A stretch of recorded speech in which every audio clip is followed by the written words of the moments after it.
Hello, hello, hello. Getting ready to roll here. Got about 3 minutes left before the final start, and oh boy, what an event it has been.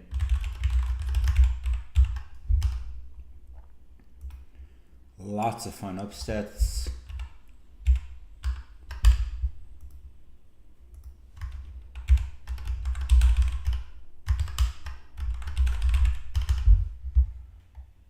Lots of great bouts, lots of sick comebacks on both sides, men and women.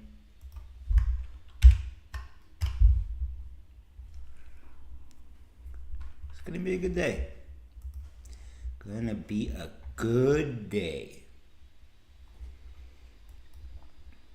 Spoke to an audio engineer about my stream quality, and she said I needed a speaker upgrade, so I'm trying to project a little bit more. But we'll see what happens. Let's see. Pop out chat. Pop in you. Slide you.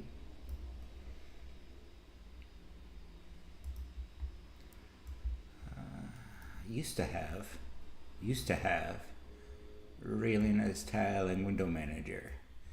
And I can't use it with my GPU. Such is life. But you can get pretty close. Problem is I have to do this every time I stream.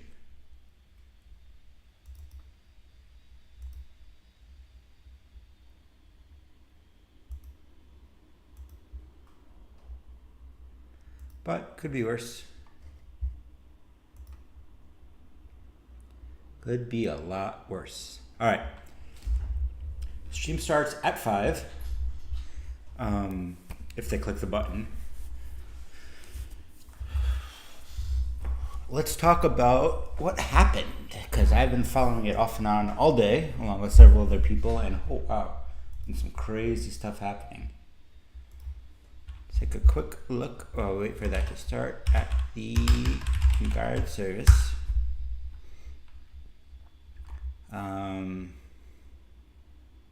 Crazy pulls up and down, left and right. Table 256 off camera had a barrage match.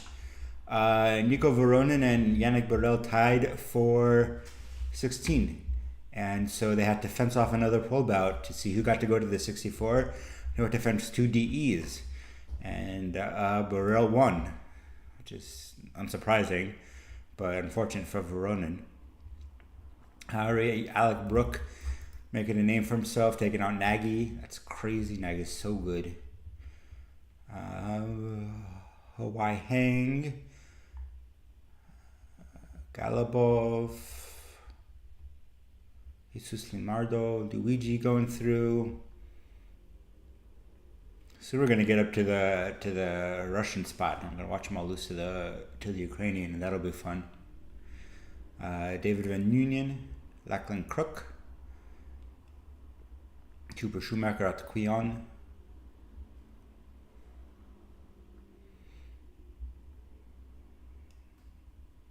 Sito is a name that popped out to me for the first time this tournament. I wasn't really aware of him, but he made top 40 something at Worlds last year. Just certain. Hey, stream started. Hopefully. Being in a new venue at a new time,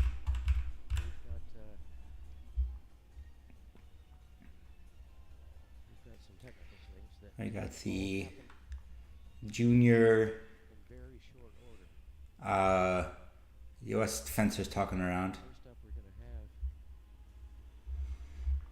have Anyway, while he blathers on, Lucas Bellman going through. Tristan Chapari losing to, I don't even know who that is. Elcord, who I thought had an I in his name, was Hussein. what a lineup we've got. Fun one here where Mahmoud beat Mohammed, even though Mohammed is normally much the better fencer. So that was a fun little Egyptian team kill upset there. Justin Haddad from my old club BCFC going all the way through the 64s and I think even the 32s if I remember right. Ival Freilich, big fan of him. He's in the semis now, in fact. Sten Prinitz, big fan of Sten Prinitz. He's so cool. I got to hang out with him in Budapest.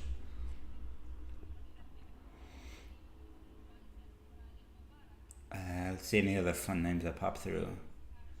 Nick Zhang out in the 128 to Bielik. Zarotniak, he must be retiring after this. Heinzer out, which is surprising, 15-13 to Faruta. And then a Japanese team kill. And then we got AIN out. Glasgow very good out to Brinkman, who I was underrating before this tournament. Anochen losing to Svishkar. Good for him. And then Fardzinov losing to Svishkar. Good for him. Ariel Simmons making the 128 out to Riesland. And Bia out in a surprise bout to Bobrov from Estonia. In their second semifinal, Hadley Hussisian from the USA. Hussisian, it's not even that hard. Wei Kong, world number 1 from Hong Kong. So officiating crew for these matchups: Andre Cabrinho of the Republic of South Africa, Mirna Borisak of Croatia, Li Na of China, and Jung Jin Man of Korea. So we'll get our first. All right, first semis, here we go. Julia Rizzi versus Varfolomoyeva. Forget her first name. It's not that hard. Sorry, I can hear David King, and I really hope you guys can't. But just because I love having the bout sound, and I hope.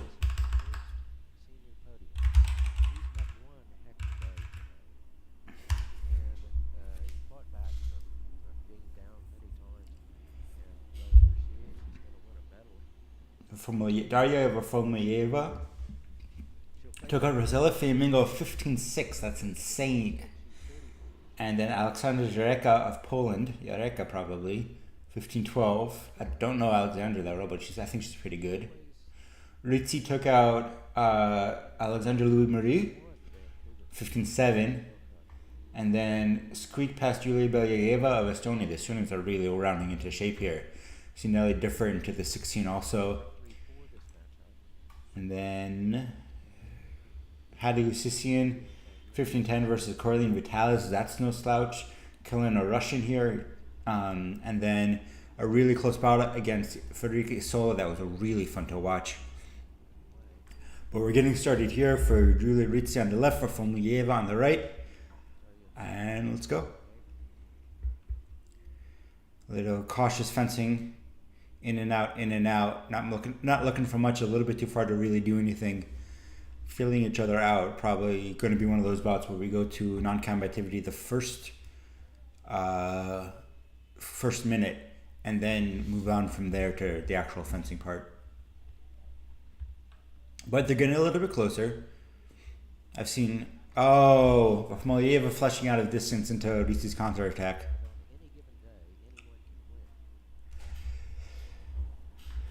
So I guess I was wrong about that. They are being more active than you see many of the women being, who prefer small changes in action and tempo over bigger, wider movements.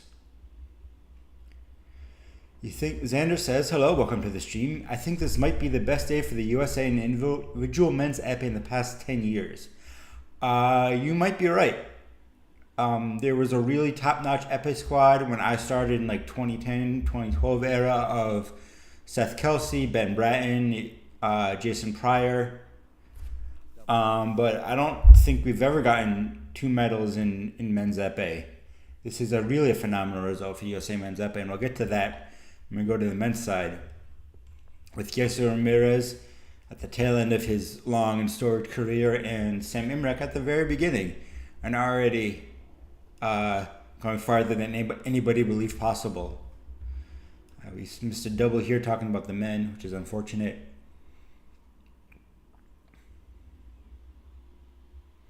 Rizzi doing cautious little pokes at the hand. Fomieva responding with cautious little parries. Neither one were really willing to overcommit, just slowly inching forward.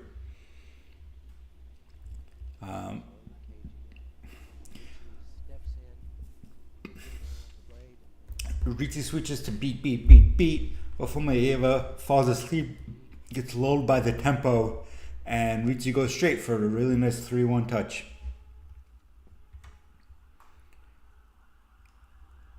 Is there a USA women's fencer in the podium? There is. Hadley Hussisian, who I fenced when she was like 13 and was already blown away by it. As Riti gets another one, it's about to turn out to be a little bit one-sided.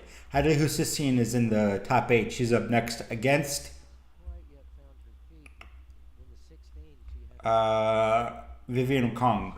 Konga Vivian. I'm not sure if she styles her name. Nope. Oh, I thought Cora Korf for that one, and that wouldn't be a touch, but Riti doesn't seem to mind.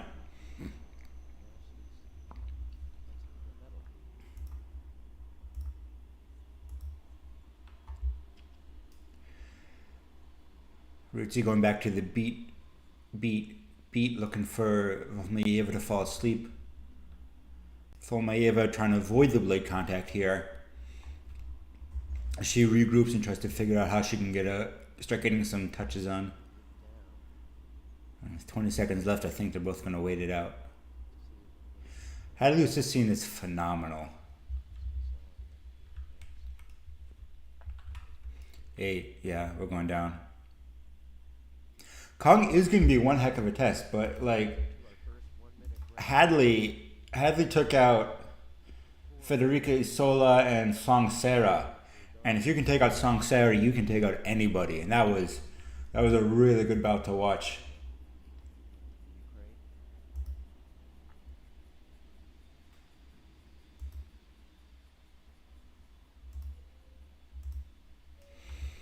All right. First break. Very quick first bout. Riti finding really easy touches, but Fomieva having a lot more trouble.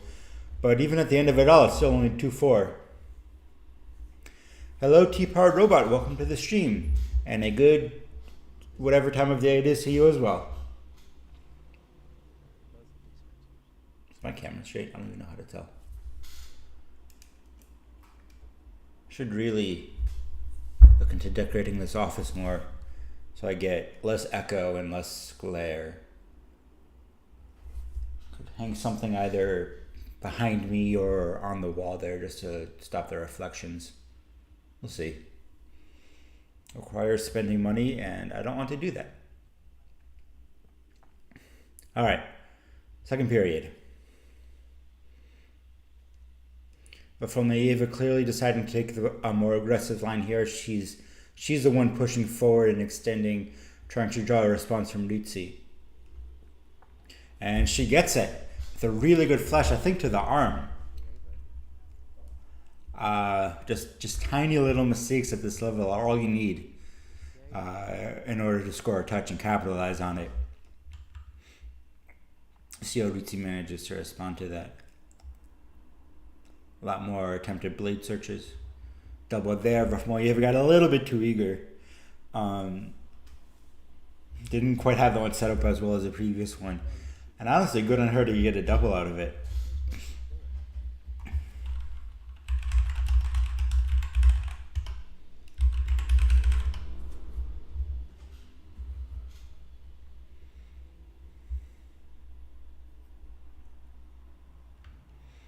They go far, and then they slowly start edging in closer. Very active hand from Fomieva. She's in and out and in and out. Riti's extensions on the preps are a little bit more subtle. You can do a lot of good stuff with that if you're trying to learn from this.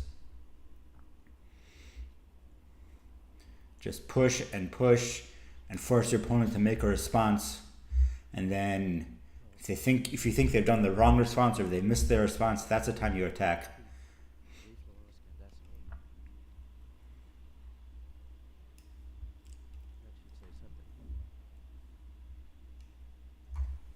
Ooh. Ritzi finds the timing again. I honestly cannot see what she's looking at, except that maybe she's got a read on Vafomieva is too distracted by her preps. She does seem to be going in a rhythm. 16. She was down big time to Monica Zwickova of Estonia. Pulled that back. And here we go. Another flush from Vafomieva goes a little bit out of distance. They seem very out of distance. That flush, it's a really, really good flush. Smooth and far and fast. As Ritzi comes just up barely short, followed by Vafomieva coming up barely short. Nelly differed from Estonia. And, oh, there it is again. Vafomieva a little bit more awake this time. Manages to take 6 in a post. But even that one was a near touch by Ritzi. So they both have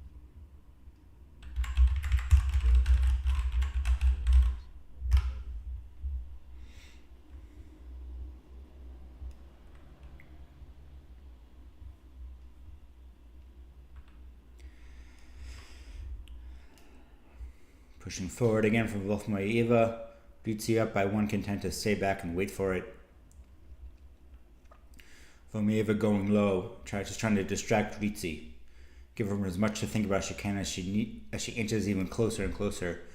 Whoever's working the camera here is doing a really good job. As they get closer, it zooms in and it feels like it's really dramatic.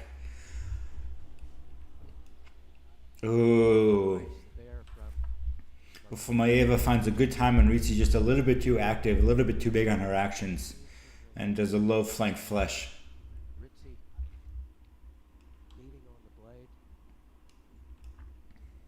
And 20 seconds left when we decided to end the period. Step in to take them out. Rear level at 7.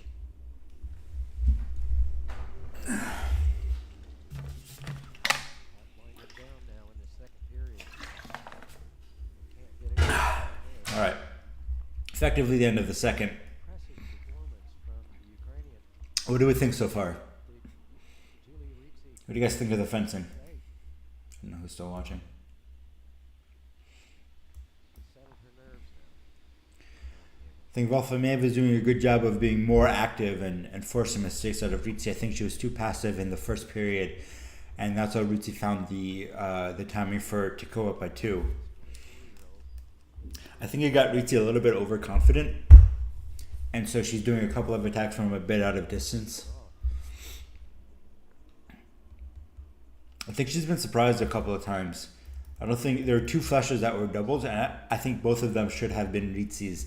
I think Vafomieva was too far out, and if Ritzi had been prepared for them, she had the time to take 6 and go.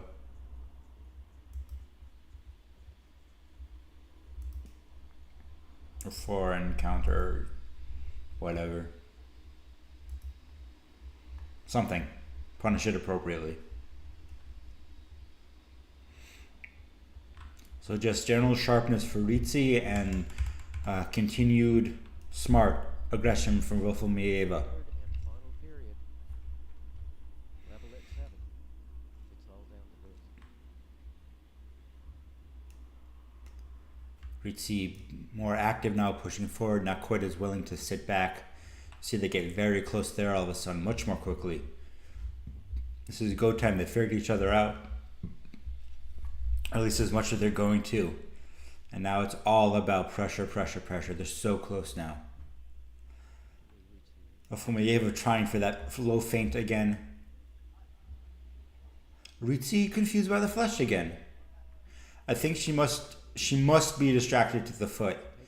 And so she's like tensing up and then can't retreat properly. And so when Vafomieva flushes, Ritzi jumps, and that lets Vafomieva go around the parry. Good action if so. Ritzi coming in again like she did before. Vafomieva is a little bit more aware this time and retreats far enough away. She's not going to let go. Vafomieva overcommits to the foot. Ritzi gets it out of the way, counters to the arm, and we have leveled it again. Back level again.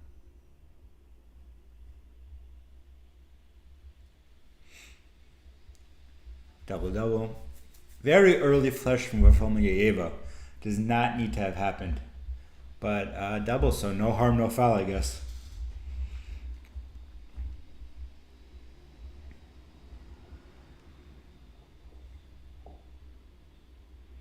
Really, wow.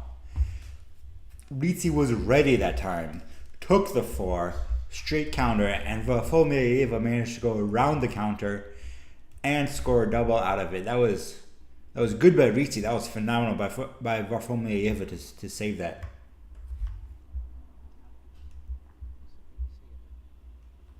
Replay there that Bartholomeeva doesn't stop. She doesn't stop until she wins the tournament. Oh. Ritzi calls her out this time. When Varfolomeyeva goes forward with an uncommitted feint, Ritzi just goes straight deep. And very long lunge, and Varfolomeyeva just has no chance to do anything. Of all the possible responses that she was expecting, direct lunge was not one of them. Expected it there, but safe from Ritzi. Knows her distance, goes far enough to score and no farther. It's a 1-point match, but More of an intentional double from Ritzi. She doesn't want to try to risk taking the parry and have Varfolomeyeva go around it. She wants to just get the double, keep her lead, and reset. Yep. Too far, too early, and not well set up from Varfolomeyeva. Ritzi with a fun little low line punish. I like that. Knows if she ever tries to screw around near the blade, Varfolomyeva's always got something to do there. So she goes low instead, picks up the thigh. And now we got a 2-point lead. And once again, why we shouldn't have raised pistes.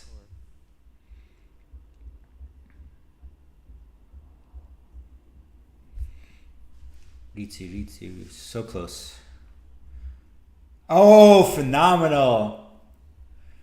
very patient from Bartholomeeva. Varfolomeyeva, I'm not even sure if she was trying for that pair, if she was just taking it, but Ritzi almost pairs herself into it. Counterattack, riposte from Varfolomeyeva scores, but Ritzi comes right back with a bent arm attack, I think, to get the double, to get a single and get back her 2-point lead. And now it's crunch time here. Varfolomeyeva has nothing left, no more mistakes, and there it is. Another out of distance flush. Ritzi finally gets a single on it. 15-12, great bout. For Daria Bartholomeeva. What a great day she's had. She's going to take home a bronze medal from the Doha F8 Grand Prix. Her first time. Bronze from Doha. As a Ukrainian, with all that's going on there, is phenomenal. So well done for her. And Doha's got prize money. Or at least it has in past years. I actually did not see it on the invite this year. But Doha normally has quite a bit of prize money, unlike all the other World Cups and Grand Prix. So good for her. Congratulations. Now we have Hadley Hussisian, who's probably 20, versus Kong Vivian, who is a little bit older than that.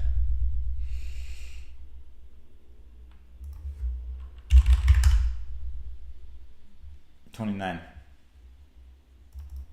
Yep. So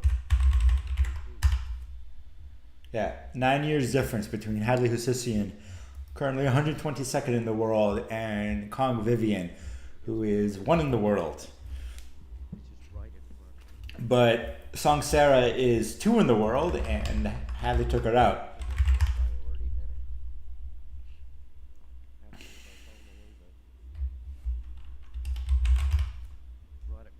5 in the world.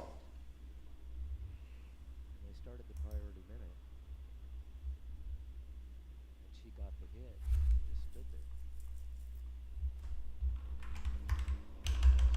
God, the FIU website is so bad. But now there's more business to be conducted here. We've got our second semifinal tonight, and it is Hadley Hussisian, the USA. She's 20 years old.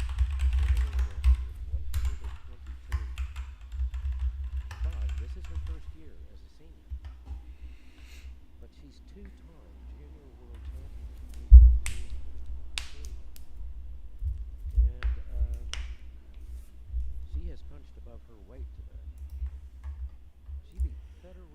peninsula of Italy in the A. At least this U.S. women's epee has a long history of being really good.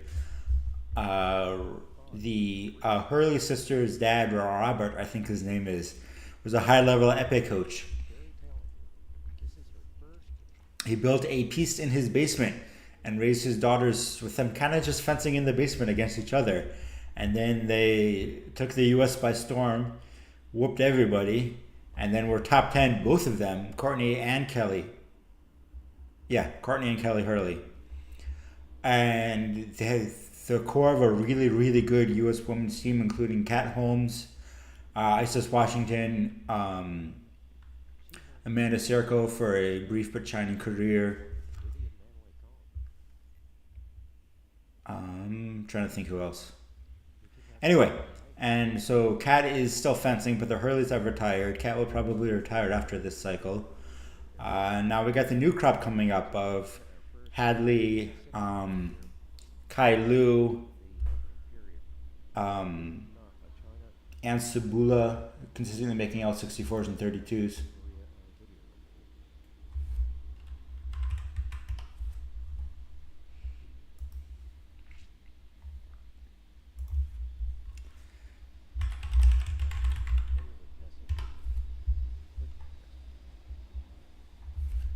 I'm going to make fun of for my keyboard.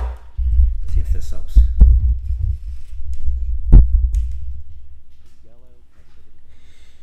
And took the mic off the desk with the keyboard on it, so maybe it'll be a little quieter now.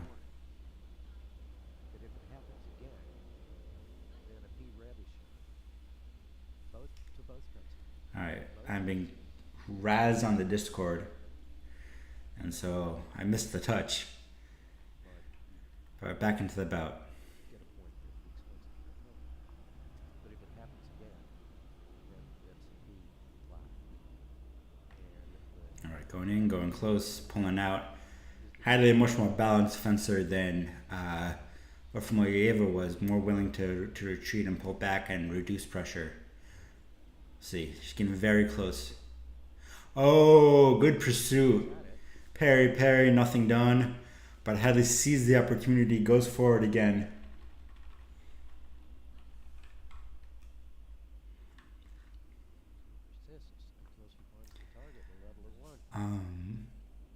Let's see what we got here. Ooh. Very deliberate preps from Vivian, from Kong.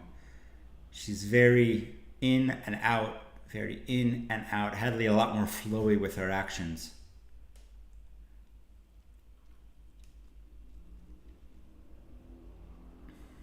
Breaking distance, 20 seconds left. Sometimes the men will keep going at 20 seconds, but the women usually not.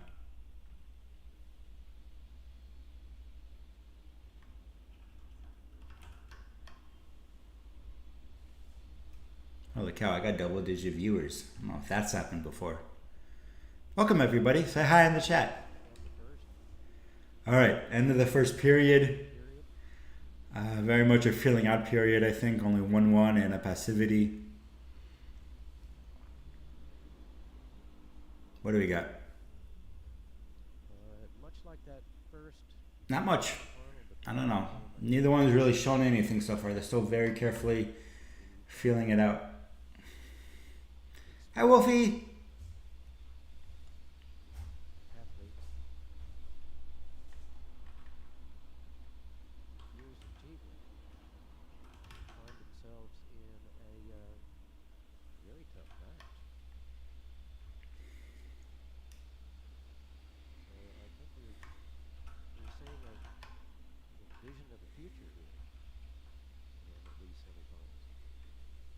Why, thank you, Custer.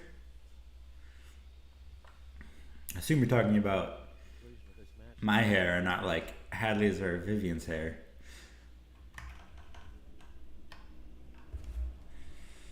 I went on a date with a girl once and she got mad at me because I had better hair than she did. It was great.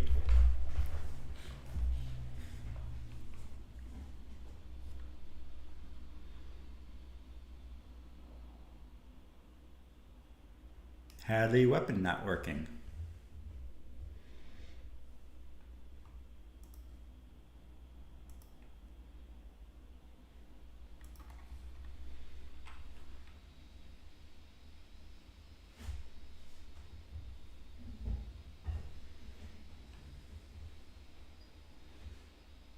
All right, Hadley switching weapons.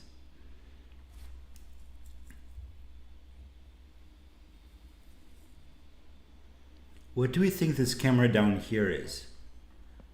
Strip mic?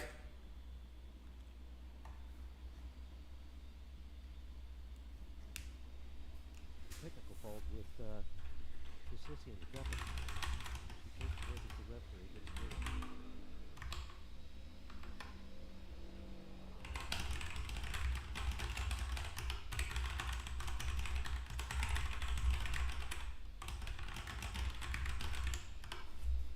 All right, here we go. We start our second period. This is your reminder to always bring like at least 2 weapons, preferably 3. I bring 5 to tournaments because you never know what's going to happen. Hadley checked her weapons before the tournament. They got checked again in the green room before this final started, as Kong gets a very nice wrist touch there.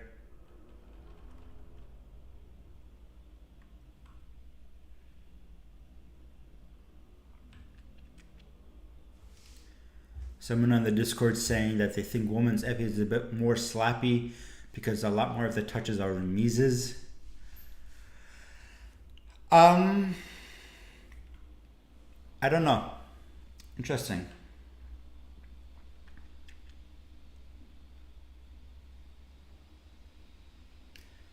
I think women generally commit less to their actions, and so they end up slowly inching closer. And so you'll have a semi-committed attack followed by a semi-committed riposte followed by a semi-committed remise. And it's not any. If anything, it's more precise because of that, not more sloppy. But really, it's just a different game, set up differently. Sadly, feints high, goes low. Kong kind of gets caught in between, and now Hadley's taking the lead.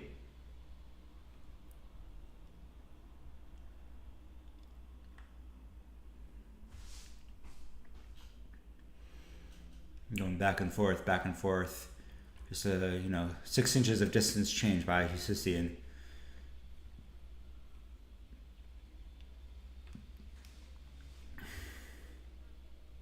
They've been going in. Hadley not biting on the first feint at all, but Kong losing patience, I guess, and going in. Easy 8 riposte for Hussein. And this is a pretty solid lead considering it's 4-2. But we're already almost halfway through the bout, over halfway through the bout. Oh, there it is. That's what she wanted. This time she goes in fast but short. So Hosisian takes a bigger jump back. Gives Kong time to disengage, hit the wrist. Really, really high level touch because you have to know that whole sequence is going to happen. A bit sloppy there from Hosisian to let Kong tie it up.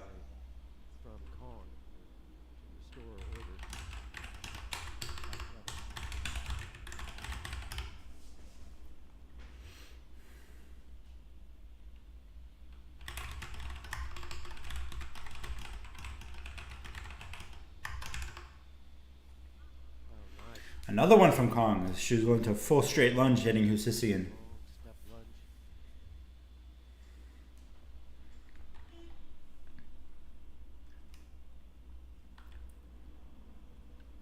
More active footwork from Hadley here. Doesn't want to get caught sleeping again. Oh. Tries for the remise there, but Kong gets the parry. And now, what I said 30 seconds ago was a commanding lead by Hussein has been completely flipped. Now Kong is up by 2.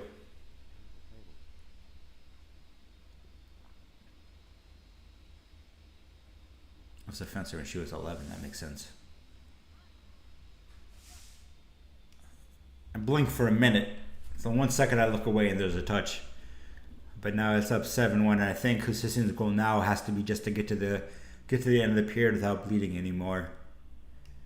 She's got to take a second to breathe and regroup.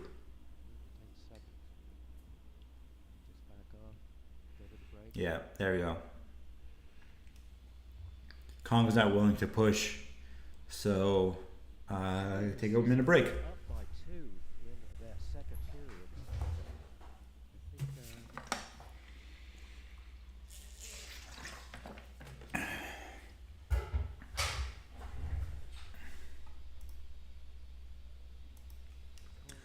Okay. Kong has definitely figured something out for 5 straight points in a little over a minute, which is absurd. Hey, Rox. I am the loud keyboard user.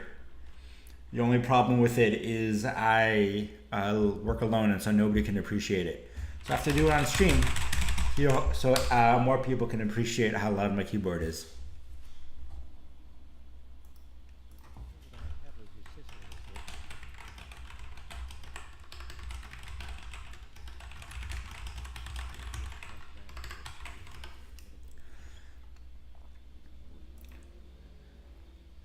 I think Hussein needs to just commit a little bit less. When she does find the blade and get it, she's very good with it. But and it's a very strong parry, but that very strong parry is kind of coming back to bite her when Kong can bait it out as reliably as she's doing.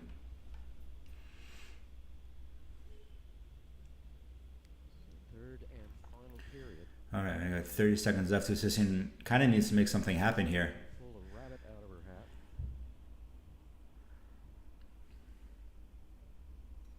Oh, there it is. Opposition 4, I think, to go hit straight to the shoulder as Kong comes in. Hussein set up a really good pattern of forward back, fake the back, and extended it right into Kong's step forward. Really, really good high level touch there. She's got to do is that 3 more times. She found the blade. Yeah. There it is again. It's Hussein taking a really good 6. But Kong is not committed enough to the action for it to work out. She manages to go into Preem and get the touch, making it back to a 3-point lead. Oh, beautiful. And the 9th one from there. Hussein wants to start pressing and Kong attacks into it.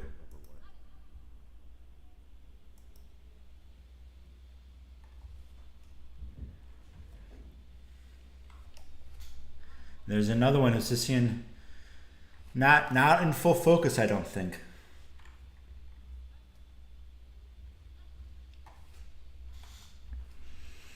And now it's a big gap to go. I don't.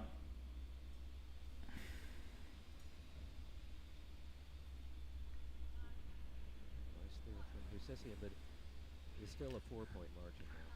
Good 6 there. Kong just wants it to be over with already.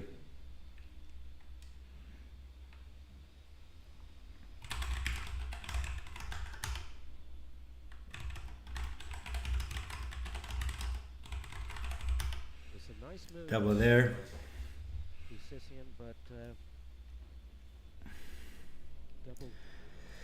Maybe another step out would have been the difference, but Kong's been very, very precise, and I think if Hussein had taken another step back, Kong would have been right there with her. Ooh, good one there. It's really when she's going forward that she's getting the touches.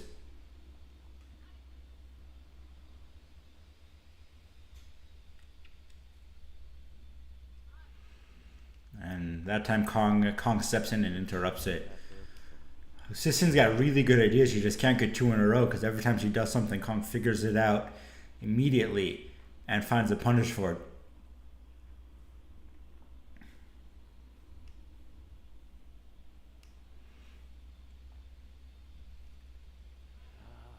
Good one there. Minute left and 3 touches. Not impossible, but she's not made it easy for herself. Let's see what we got. Less back now from Hussein. A lot more forward. That's what Kong's been attacking into. And that one, it looks like Hussein saw it coming. It's a 2-point match. The rabbit's head has just So tricky here. It's because Hussein has to go forward. And Kong knows she has to go forward. It kind of almost turns it into like a very slow-mo saber match. Where if Kong can find the timing for a counterattack, it goes. And if Hussein can find the timing to get Kong to commit to the counterattack, Hussein wins. And it's been a few now, 2 or 3 in a row that Hussein's won. But now she doesn't have to go forward, and that almost plays into Kong's favor.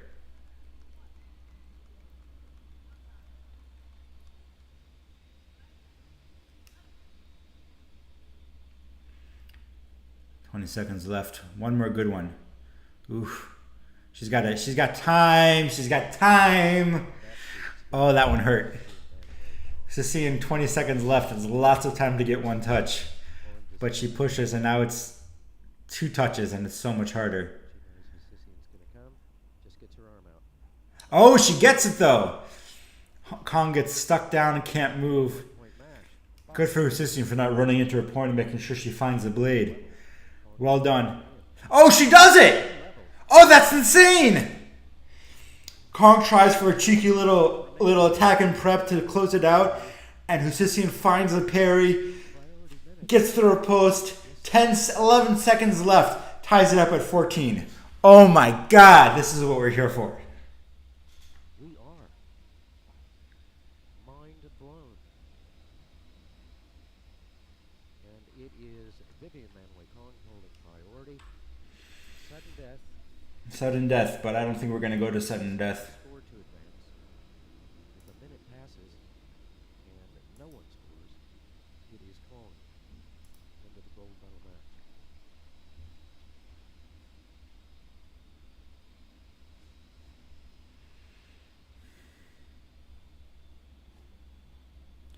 What do you got? What's going on here?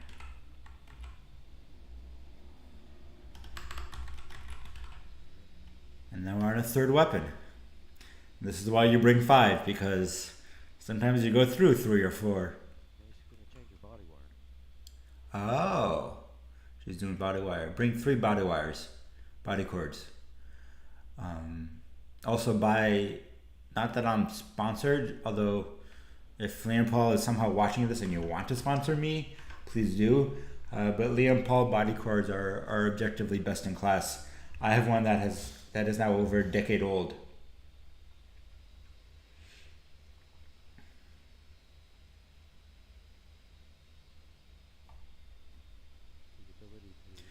The previous Doha venue was better than this.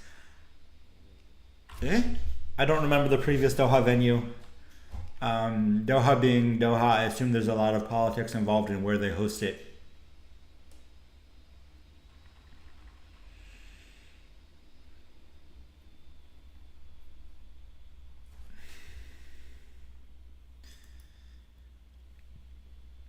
Fun fact, you are not allowed to take your uniform off on strip.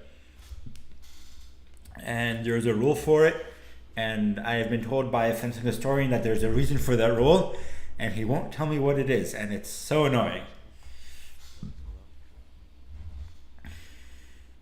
Yeah, Xander says he also has one he got from his old coach that I've been using for about a decade. And it's definitely older than that too. Yeah, you just mess with the screws a little bit every once in a while. If it breaks, you cut it off, put it back on. 2 minutes, chuck. All you need is a screwdriver. And like the hard shell ones, you need a third hand really to put them on properly. One of my dreams is to make a jig for fixing those. I do it for my club and it's just so annoying. Alright. 50 seconds left. Kong pushing slowly. Just not letting Hussisian breathe the way she did when she made the comeback. See if Hussisian can adjust to it. We're getting closer and closer. Kong resetting. So good to be able to push in close like that and then reset. It acts like a vacuum and sucks your opponent in. Oh, she gets it. Same thing as before. Hussisian tries to take 6 and go, and Kong is just not committed enough for the 6. But a phenomenal performance by Hadley Hussisian, just 20 years old from the USA. Making waves as we finish out this Olympic cycle, and she's going to be in pole position with a third place finish in Doha here. I don't think the US has much of a chance of making the women's team qualifying. They're kind of between cycles here. But that was a really, really good bout. match. I think Not a lot of blade work, but great fencing on both sides. Clear adjustments, clear pushes, clear changes.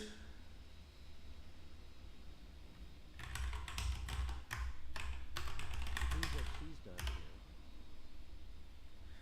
here. Yeah, Sisian's phenomenal. Daria, By the way, everyone who thinks this keyboard is loud in the first should take a look at very clean. this key, which my friend made me.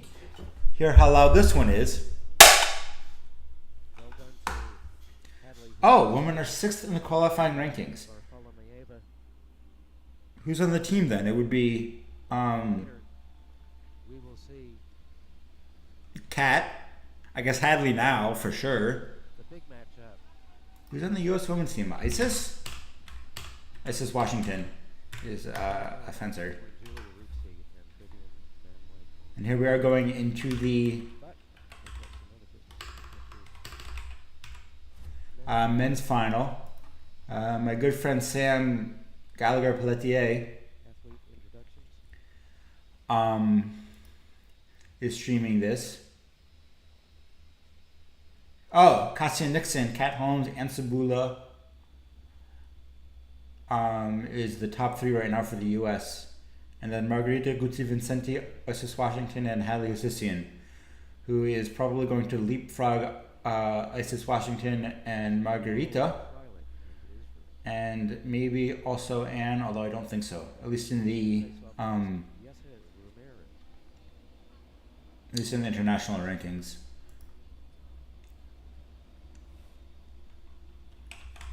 Second semifinal will be Samuel Imrek of the Sam Emmerich, the wonderkind of the USA, funky little setup, but he's calmed down a bit in this tournament, at least I think, and is really fencing a phenomenally good absence of blade style. our referee for the second semifinal, Venezuela, video referee. Our referee for the first semifinal, and Delora Predictilova of Uzbekistan, the video referee. So, Yannick Burrell, really great day. So he got into the I am Israeli. Yuval Freilich fences at my club. I'm a big fan of his. This is going to be very biased commentary. I have a lot of respect for Riley. says Hadley looks to be behind Sil.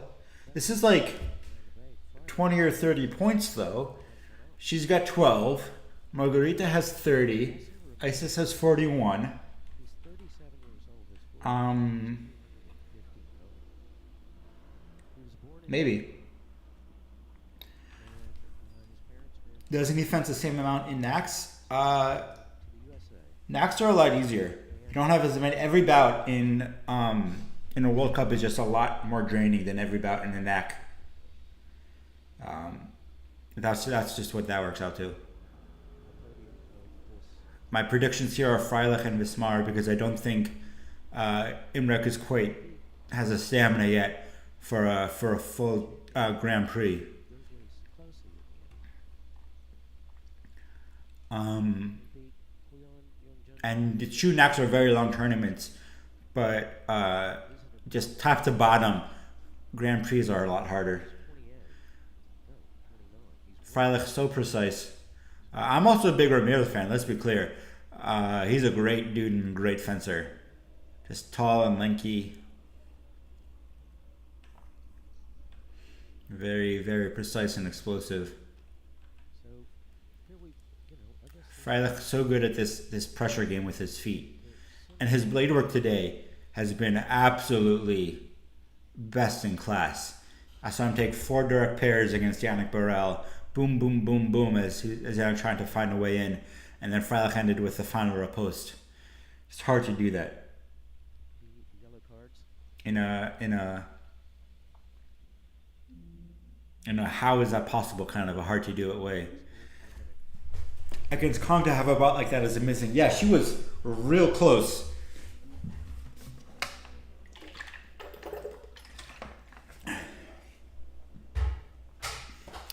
I think here fundamentally Ramirez kind of fences like a worse Burrell, which is no shame on Ramirez. Burrell's my.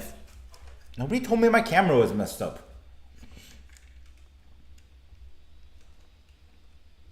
Burrell obviously one of the best fencers of all time. But if Freilich can take down Burrell, I think he's on enough and fencing the right way to take down Ramirez as well. Very close flush there. It's a couple of really close ones for Freilich as he falls off the side of the strip.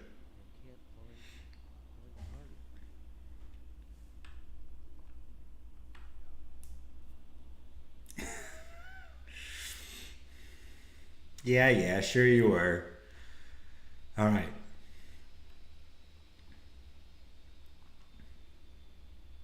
Freilich loves doing that.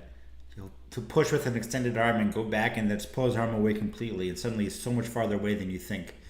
And that was there. That was an extension, full contact, and then almost in the same moment, Ramirez counters and Freilich still gets the 6 out.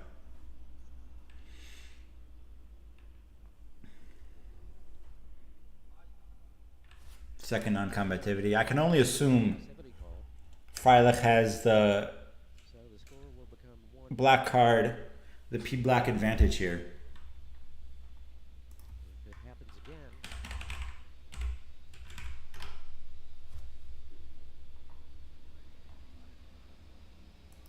then it is Freilich advancing.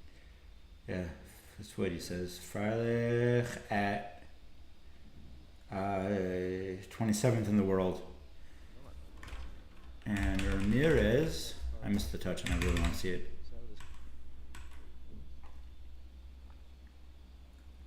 Oh yeah, just holding that 6 in line, so tiny, just a little bit up, and then Ramirez just walks right into it. Basically, he gets the 6 and the riposte in the same action.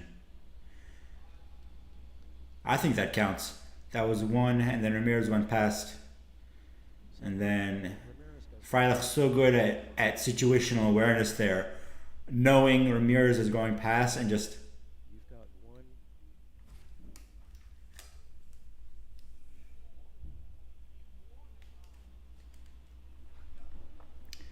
Ramirez all the way down to 164th, so this is phenomenal for him as well.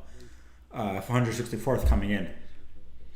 But good situational awareness from Freilich to see Ramirez is going past and just hold his riposte until he knows he has a good opportunity for it. Very, very smart fencer, which you got to do, which you have to be when you're 5'8" and want to be a giant killer. Some of us are starting our workday and can't be bothered to pay attention to the stream. Sorry? That sounds awful. You should quit your job and then not worry about it anymore. So this is turning out a lot like the Burrell match, the Freilich-Burrell match. And I don't know what you're supposed to do about it.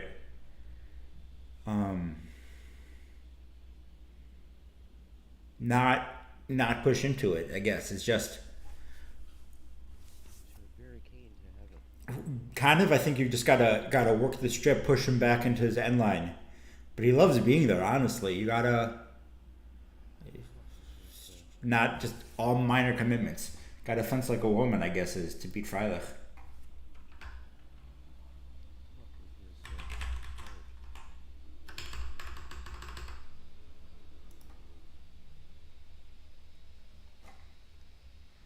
I am not going to look at the live stream comments, even though I just did. That would be awful. Never been in a place like this before. When I say a place like this, I mean on a podium piece. I don't know how you go free. It only gets weirder from here.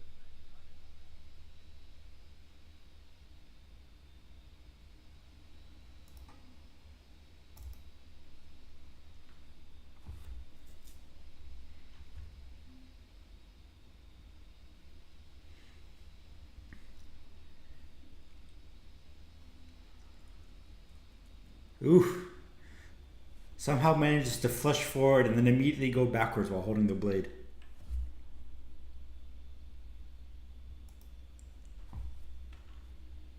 Double. Now that is Ramirez's first solo hit.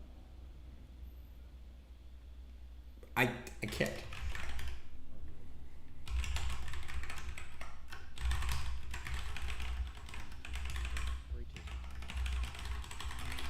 He is impossibly tall. Oh, right, the cats. I forgot about the cats. Did you see my janky? Did you like my janky?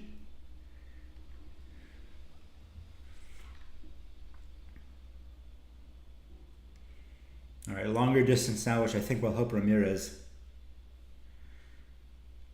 So good on him, but we'll see what Freilich does. Because on the other hand, if you launch a long attack against Freilich, he's just gonna parry you. He's not gonna overreact, and he's not gonna give you anything. So you got to get close to hit him. But if he's not gonna let you close and pull out a double like that every time, kind of in a bit of a hurry. Yeah, Halle is seen as a class act and did not get excluded. She took her loss with grace and dignity. As Freilich gets another double out, and now we're kind of just pushing through here. Ramirez has to find something else.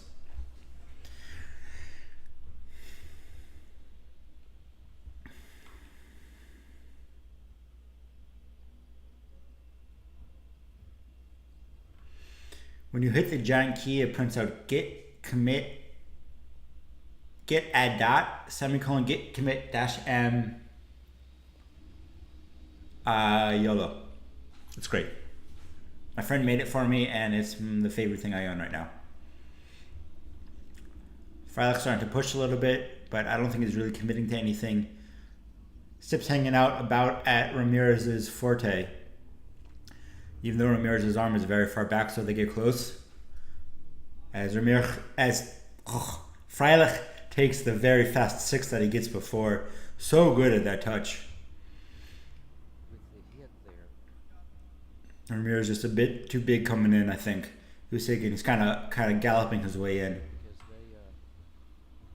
Because they were getting into danger territory for a third card. But there is still room for a third card. They hit 13 seconds. Double there. Freilich just taking his time. If Ramirez gives him something, he'll take it. If he doesn't, he'll just take the double. Ramirez is too far, I think, to get a single without Freilich doing anything.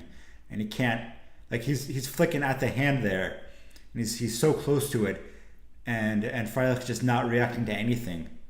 So he's got to go even farther, but if he goes too much farther, that 6 is so powerful. And if he does a big attack from far away,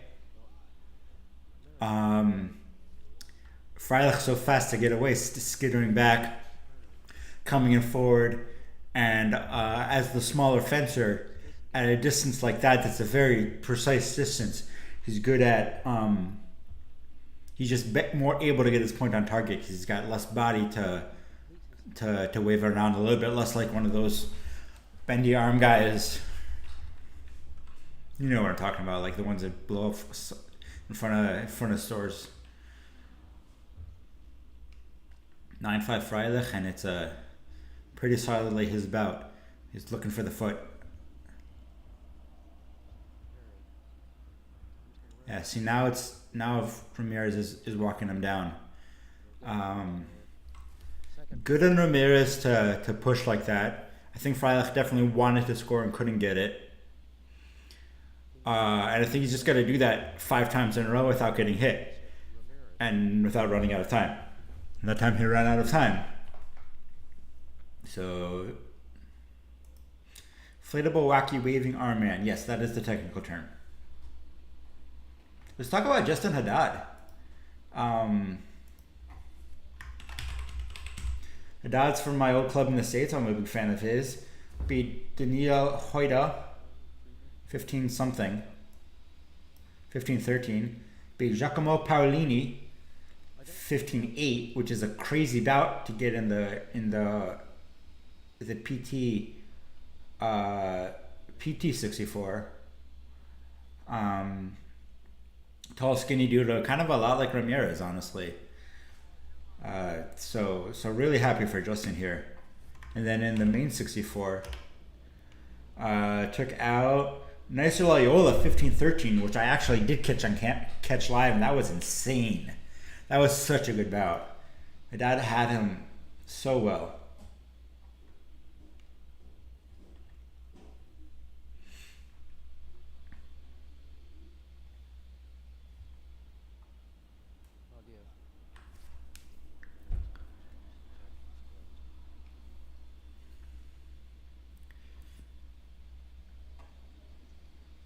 Frylock very extended arm here because he knows he's so good at getting it back.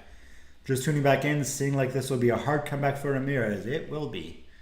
And I don't think Frylock is the kind of guy you get. That's not true. He's fallen apart a couple of times.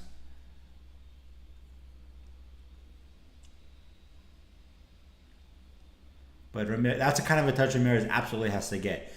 That was overcommitment by Freilich, and Ramirez just got caught up in it.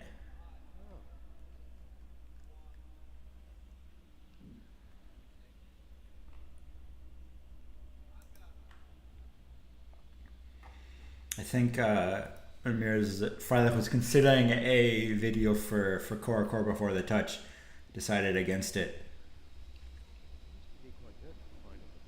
And there's another 6 from Freilich. Ramirez trying to come in fast. Freilich knows exactly what's going on, as usual. 10-6 now, and 2.25 left in the third. Really a very rinse and repeat bout for Freilich. Not a lot Ramirez has been doing differently. I don't know what he can do as Freilich takes that forehand for a bit of a change of pace.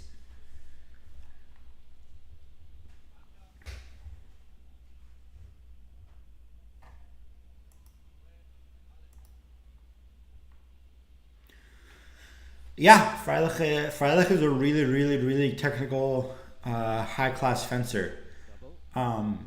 It can be hard to study fencers like Cano or Heinzer or Burrell or Rodriguez just because they're so insanely athletic. Their bodies are just so far at the end of the bell curve. They do things you simply can't. Freilich is not that. Freilich is just very smart, very clean, very good. It's an excellent counter there to the arm. You don't understand his fencing. It feels like he kind of just does stuff. I spoke to him once. I asked him. He said he doesn't really think about anything during his fencing. He's just always in the moment and just reacting in a situation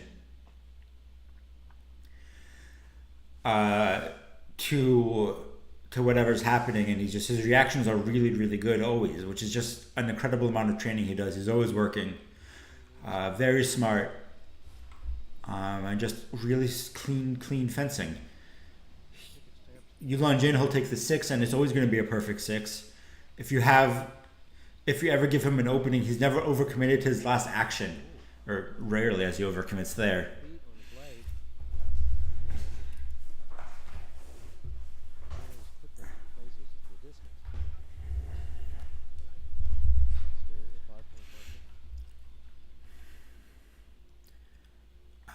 And it's really just really phenomenal situational awareness.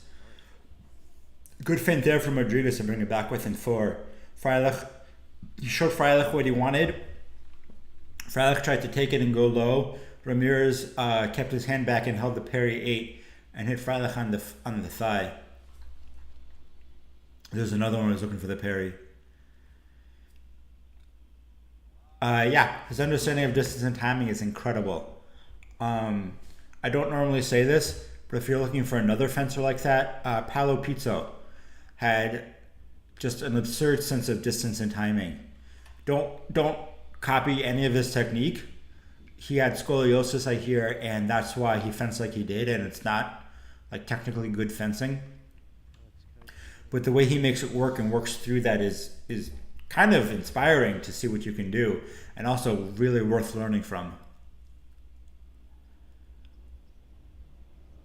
Another one not athletic as Ramirez gets another one, brings it back within two with 26 seconds left.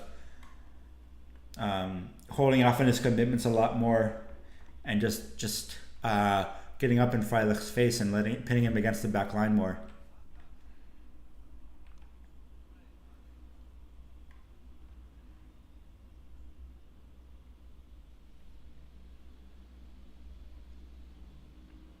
Big gallops from Ramirez then. Now he's doing smaller steps. Oh, gets another one. 11 seconds left. and all of a sudden, One touchdown. it looks like he's like spent the day. I think Freilich has a little bit of an issue closing out bouts. It's not the first one he's been up a lot in It's and lost it. we're level. Uh, Where has this been? He's not giving up his blade, yeah, but Freilich's Where has this not pushing back like I think he can.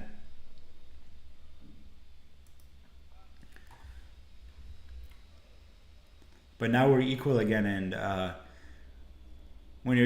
if you make a comeback and you fence the way you do for a comeback, and then you equalize, you stop fencing that way, period? We're level at 13, and we're going to a priority minute.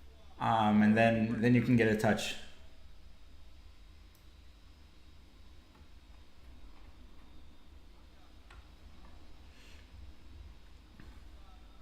This is the craziness we've had all day long. I'm so anxious right now. I can't deal with this. I really hope Yuval pulls this off. This would be huge for him going into Euro individuals. I don't think the Israeli team is quite going to qualify, even though they're very good as a team. And Yuval has a really good chance, and this is probably in his last Olympics too. Come on, one more six. Freilich must score to advance to the gold medal match. One more six, Yuval. You can do this. Ramirez has been on a big run here. Where has this been? What do we got? What do we got? So close. Go foot, go foot, go foot. Come on, go foot. You know you want to. Yes! There it is. Now Freilich finally finds some gumption, we must consult the video. pushes forward, gets a single light, pulls it off. Yeah, he was not pushing in. He was just trying to wait out the bout. Squeaky time there for Yuval Freilich. Mask on. I don't know why this is a rule, but it is.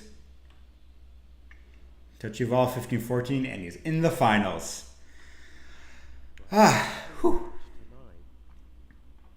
That was a phenomenal bout. Angelo Mazzoni. I don't know who the U.S. And in the men. Well, we've got 11 rounds to go. You thought that was crazy. It gets even crazier. I really wanted a foot touch. I think it was there in one of the step backs. But that was such a good touch.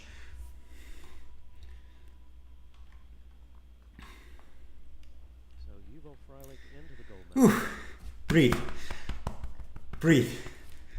If I had a smartwatch, I'd be checking my heart rate right now. That was insane. Okay, we had a question. Why is a World Cup bout so much more draining than a NAC bout? Maybe his first NACs are tiring because they're long, but the bouts are actually usually not that hard.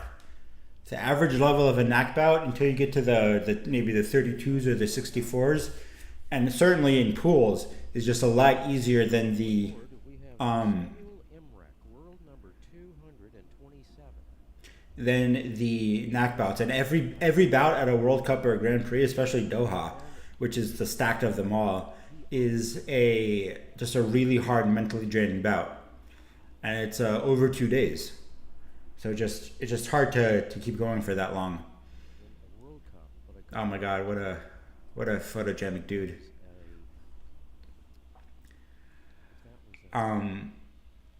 So it's just that every bout counts so much in in a knack for the junior in a World Cup or a Grand Prix because they're just everybody's good. very There's no easy bouts. style. That was a bit rambling, but I hope it made sense. All right. My personal opinion is that Imrich has calmed down a lot from what I saw from him previously and maybe also last year. He's now fencing a very, like, he's got that lean in there, but the lean is not unusual. A lot of high level fencers lean. He had a silver and And he's fencing a very good absence of blade style with his arms so far back. And he's working the counters like that. His hand is phenomenally fast. but he is now trailing. Now, he was in a Roman quarterfinal against world number 2, Monte Thomas Cochran. Doing there. So he's not doing as many of the crazy body feints as you saw previously. He's calmed down a lot. He's staying on his feet a lot more. He's moving better, and his hand shots now are even crazier than they were. That's what makes his absence so threatening. Is that if you come in too close, he's so good at picking off the hand. To a priority minute. They were still in regular time. And with 1.78 seconds remaining. We got down to 2-1 here. Emmerich poking at the hand again. He's so close. It's a straight shot from that far back. And he's still got a little bit of jumpiness in him. But I think if he didn't jump there, he might have gotten the counter. But anyway, he's coming in from so far back and he's so close to getting it. And it's a really safe touch. And Bismarck goes through to the semifinals. Sam's blade is not really clearable. Sam's blade is not really clearable. It looks like you can do it because it's forward, but it's so far back that it's like you have to be close to clear it. You have to be close enough that you can just hit him anyway. And getting that close requires you to do something else. So the blade is not really available except maybe at the very tip. And Kim Jae-won, Korea. And his counters are so good that it's hard to get that close.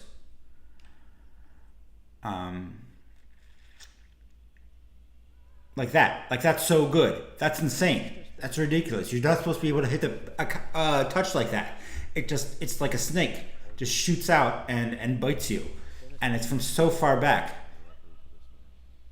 And Alaska Aguilar, Yeah, no card there for turning the back because Sam did not turn. Vismara went behind him. If you're confused about that rule, which gets misapplied sometimes. Oh, that was so clean. That was such a good flesh. Oh my God, the fade flesh is so hard to do. That was insane. Oh my gosh. I'd like to say that I predicted that Sam would lose this bout, and I think I'm going to be wrong.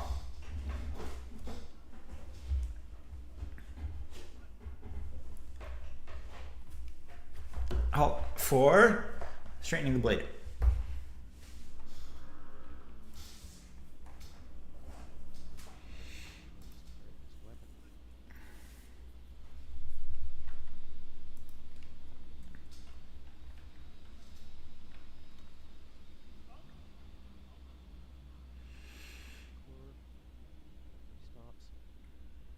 Samara straightening his blade.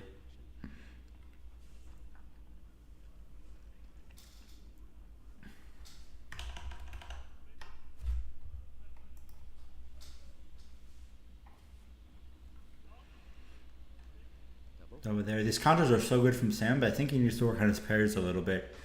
I think the Samara is pretty reliably going in, getting paired, and not getting punished.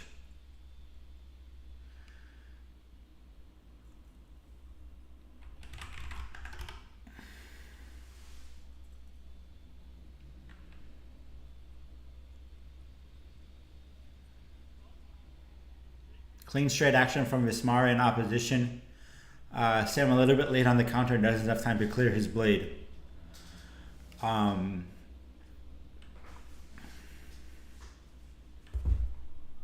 that's single for Vismara, very clean touch. See, like that. That was Vismara trying to engage on Sam's blade, on Emerich's blade, and he just whiffed. I do that in like practice. I'd never done that in the semis, But that was really funny. Vismara hit the tip of Sam's blade, and tip to tip will go off. So Vismara's trying to claim the touch. Time runs out in the first.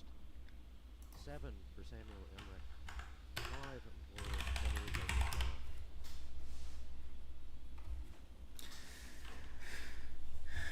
Vismara. The U.S. men's coach, for a point of interest, is Franco Cerruti, and the women's coach is Natalie Dostert. But it looks like Natalie is actually coaching Sam, not Franco, and Franco was coaching Hadley. And I assume they're more comfortable with each other. I really don't know what's going on there. Not that I think there's anything bad going on there. I just don't know what it is. Hugo Freilich.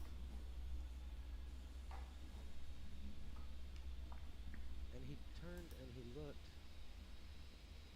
Just as Any other fun bouts? John Rodriguez over Jonas Hansen. God, Jonas is so good. Oh, she's from his club. Oh, she's an Alliance coach. Okay, that makes sense. Was with Alliance, is with Alliance, will be with Alliance. Alliance is such a good club. I don't know what they feed them in Texas, but there's a lot of really good kids there. They've been coming out for a long time.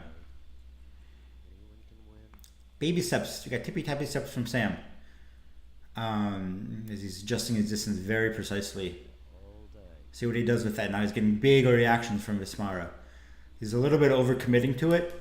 It's big. It's like still a little bit up and down. Is that prep to the hand, and so it's hard for him to do anything at this level. If you can smooth that out a bit, maybe he can make 64s or something. All right, we got.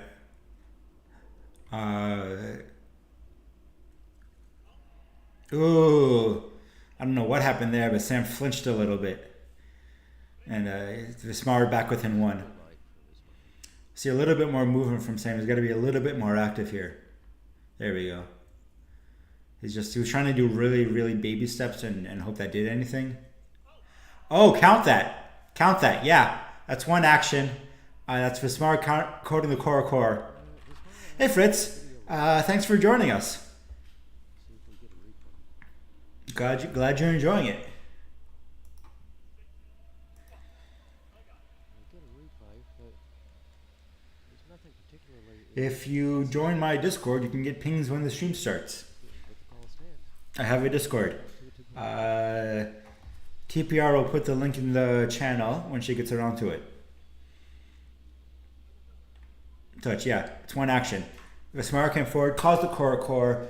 Sam took a parry before the core. Vismara hit him. Sam came with a really crazy preem to get the touch.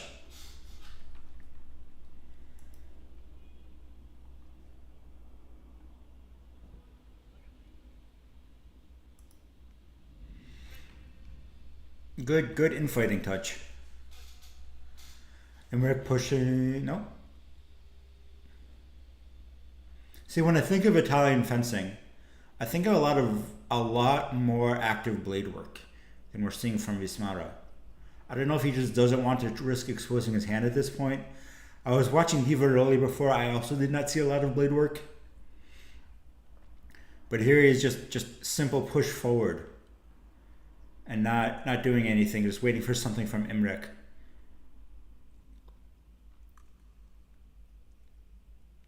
That slow arm back flesh is so weird. It's so funky.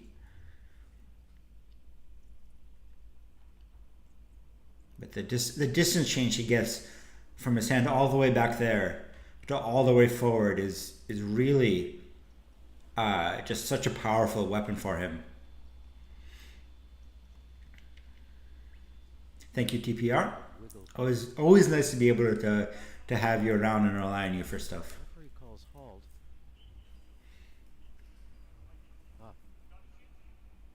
He yellow. Well, why does he have priority? Not that kind of P.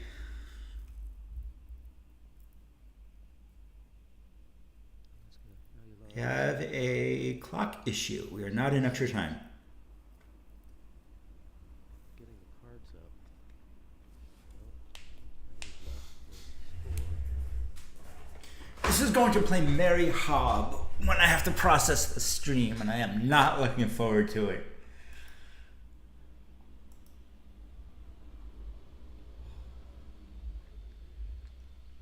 Ooh, 7-0.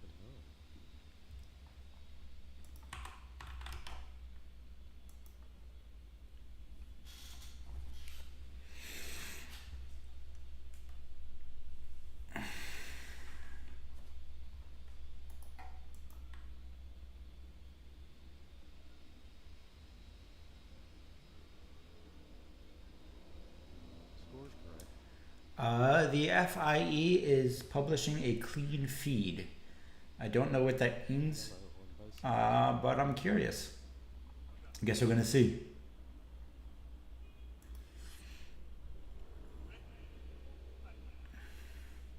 20 remaining in the I second thought it period. said 1. Maybe that was because they reset the clock.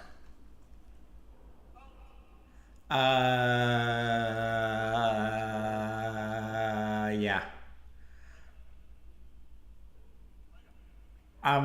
If he's gonna blame that on the piece, I'm okay with that too because he didn't want to fall, but you still turned your back. That's the kind of touch I think Sam needs to clean up seriously to go to the next level. He's just got to be able to score those parries, and he's got to consistently move more.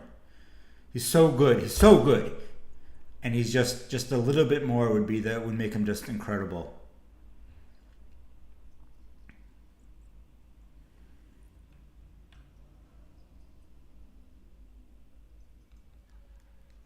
Double. That's a bit of a cheeky touch, and he's lucky he got a double out of it. Imrek. He's just waiting. He knows Vismara is going to flesh, and he's just waiting for it. But I would not be giving somebody like Vismara a chance to flesh straight at me, no matter how good my counterattacks are.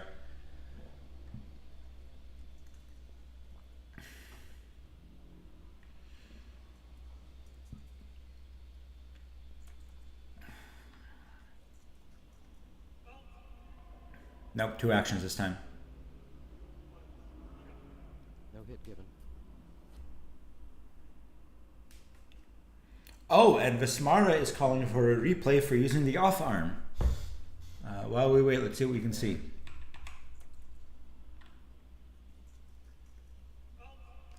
I wouldn't give it. In an improper way. His arm was there, but he was really holding it against his body. He wasn't sweeping with it at all. Ooh, Vismara getting close there.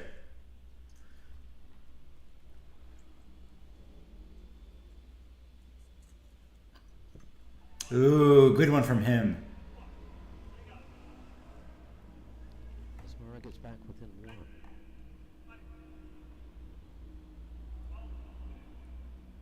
And we finish the second. Okay, We go Vismara fencing with a very extended on guard, which if you remember from our discussion of Koch in the Milan World Championships is an invitation, not a threat. On the other hand, I think he's doing that because Imrek is so good at hitting the hand. Even if Vismara had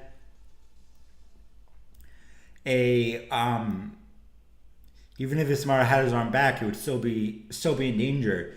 So he might as well put that danger to work for him. we've said a couple The thing we're trying to do there. Imrek is getting a bit lazy. He's just looking for his opportunistic hits and not really setting anything up.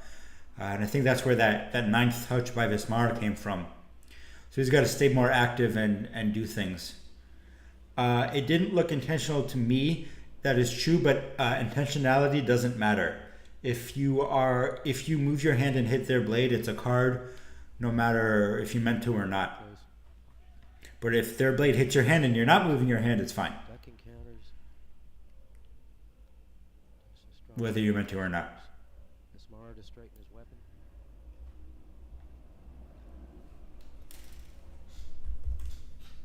Sorry, 1 second. There we go. There, Vismara just getting closer and closer, looking for that last little bit. See, he's using his hand. He's got his hand out, and he pushes, and then he Sam counters or snipes at it with a bigger action that I'd really want to see, and then Bismarck pulls back and tries to do something with it. But because he can move his hand back so easily, it really negates a lot of the threat of Imrik's counter. But that body feint there is also a really good weapon. Sam jumps in, and he gets Vismar going backwards, and he can't do anything about it. Because he knows the counter is coming. Fast hand, good flush from Vismar, and a very fast hand from Sam.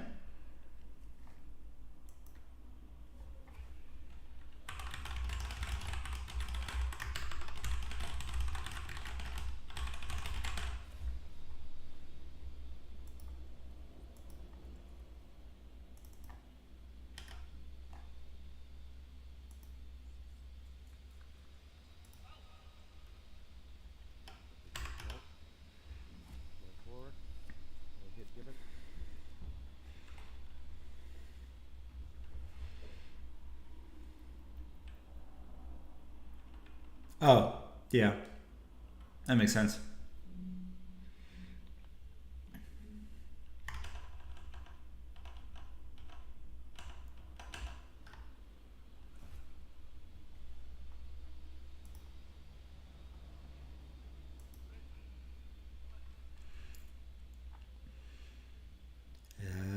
I think Vismar kind of feels like Sam's looking for doubles. Yeah, but I don't think he should. He's got a lot of time left to go and a very smart fencer fencing him. Oh, Vismar really wants that straight flush, and he's so close to it. But Sam's hand is so good. It's really like a just a get out of jail free card. I don't want to see Vismar hopping back like that. I think it's every time he does that, he resets everything. He's really got to be prepared to punish that, or at least keep the pressure on through Sam's counterattacks. He's got to go back, but he's got to go back and on guard. Smart really just trying to find the timing when Sam comes forward and they can flush into it. It's been a couple of doubles so far, but we'll see what he can. He's got a lot of time to get one touch. There it is. Well timed there from Vismara. Good touch. Is that? Yeah, you can see Sam's not sniping as much at the arm anymore. That extended arm is really doing its work here. Clever idea. Have we seen Imrek versus Koch at any point? Because that would be a fun one to see. Because that's, this is Koch's normal fencing style, and it seems to be a really good counter to Imrek.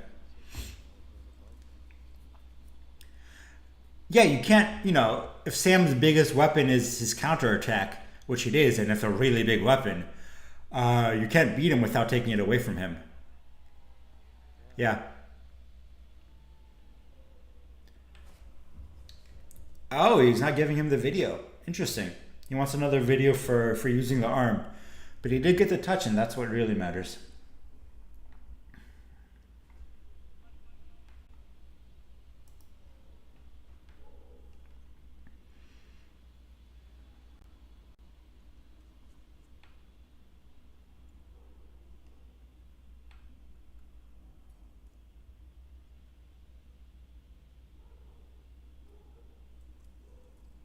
Oh, there it is. That's what I was talking about. Vismar goes back in on guard and is then immediately prepared to flush into Sam. And that's the kind of touch he really needed this whole bout. Is he out of video? I only remember one. There's the fifth. There. Good fencing by Vismara. I don't know. I did think Imrek was going to lose. I did think I was wrong about that. It turns out I was right. I don't know if Imrek got tired. He did not seem as active in the second and third periods as he did in the first. All right, we're going to take a short break, and then we'll be right back for the finals.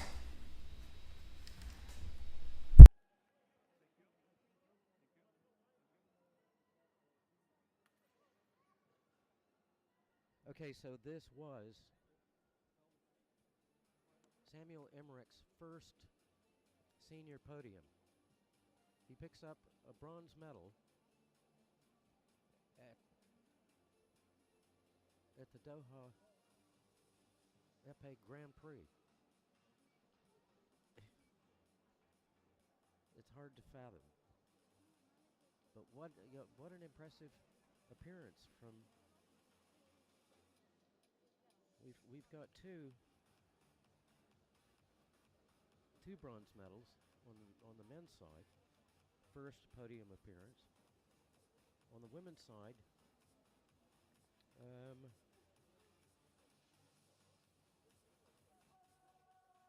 two first senior podium appearance.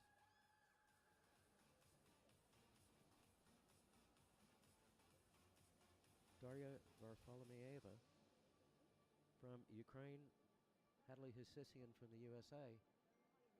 And yeah, what a day it's been. We've got a medal ceremony coming up in just a few minutes. I'm going to take a quick break to get ready for that, but stay with us. Come back. We've had such great fencing today, but it's kind of like being in a parallel universe. Take a short break. Be back with the medal ceremony.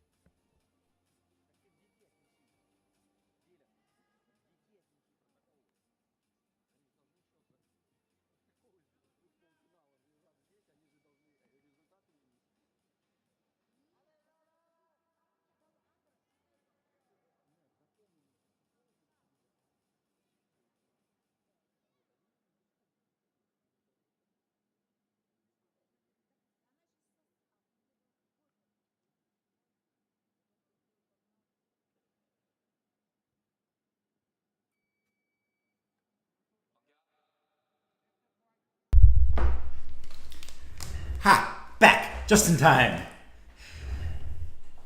All right. Julia Ruzzi on the right. Mei Wai Ren Vivian Kong on the left. I think I got at least 3 of those right. And here we go. Kong in a very stable stance. You don't see it a lot. Every movement is very deliberate, whereas normally you see fencers with a lot more flow to them. Pardon me while I put my jacket on.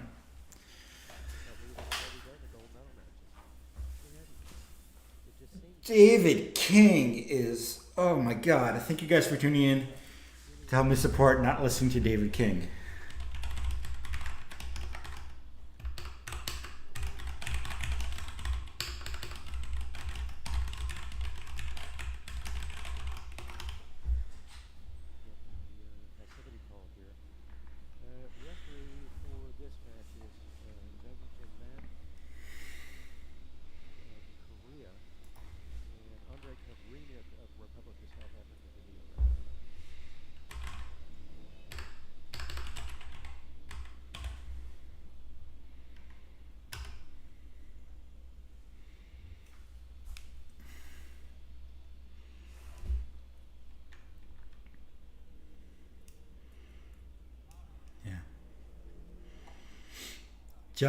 Kong's so good at that.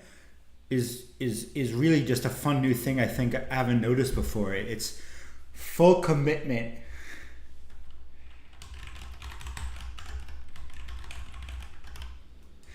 And then, but only for as long as she's going. She's so fast over such a short distance where she's intentionally picking the distance. And it's so good. I don't see a lot of fencers do that. Normally, if they go fast, they'll go far. If they go short, you can see that they're not fully committed to it. But she pulled. I'm still talking about the first touch, 30 seconds there. She pulled Rizzi into a full-fledged counter flesh and then just because of how committed she made that first step look, while still being totally ready to step back and take a counter parry. It was phenomenal.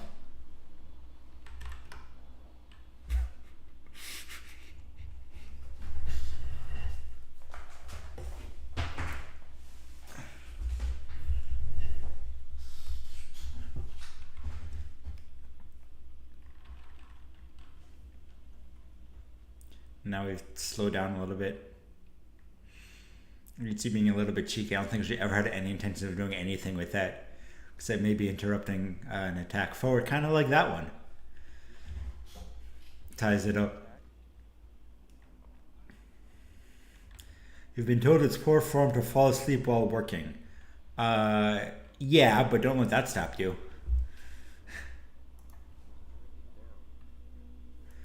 Here we go, 15 seconds left, pushing in.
What do we got?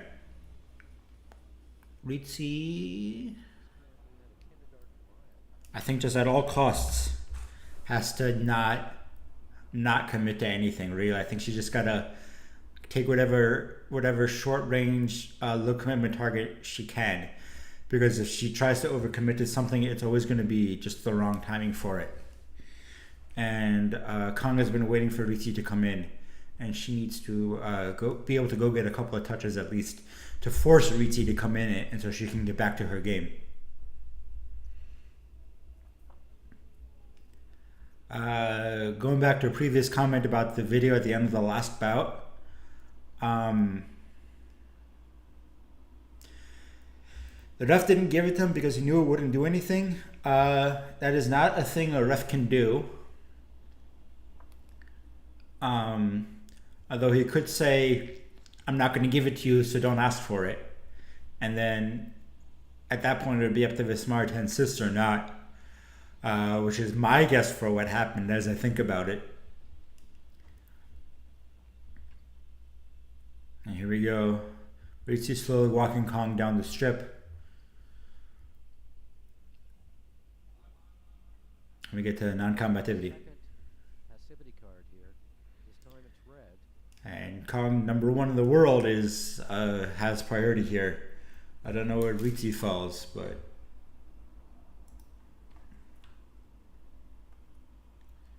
that's the men.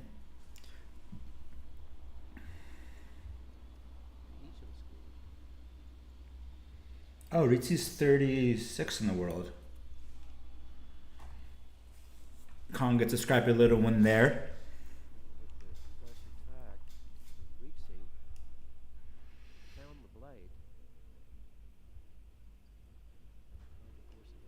I'm going to call passivity and David King saying a sentence. Shouldn't take a minute to say a sentence. Long range commitment from Ritzy. Tries it again a little bit closer. A good parry post from Kong. And a good two-touch lead for Kong. Swear I had some coffee before this. And this is more awake than I would be otherwise. There you go. Pokes to the wrist, pokes to the wrist. Pokes to, oh, that was a good opportunity there. Ooh. See, that's what she needs. She needs to reset there because, and she misses it over the back. Oh, that was so close. That was such a good touch. Almost such a good touch by Ritzy. Needs to let Kong come to her, and when in doubt, bail out and reset. Because Kong's always ready for a late parry when Ritzy comes in.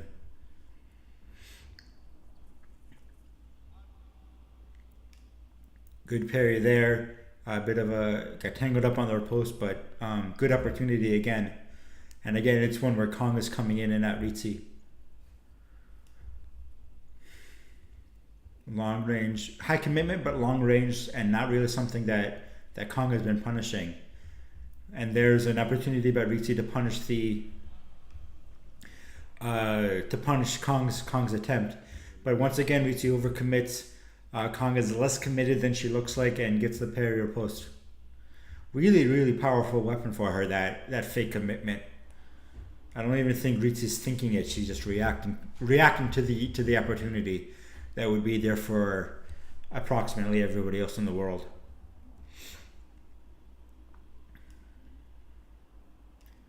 Here we go, 6-2 end of the second. Couple of touches that could have gone the other way. This bout's a little bit closer than it looks. But definitely would be at least 5-3 or 5-4 for Kong, and she's definitely in the driver's seat.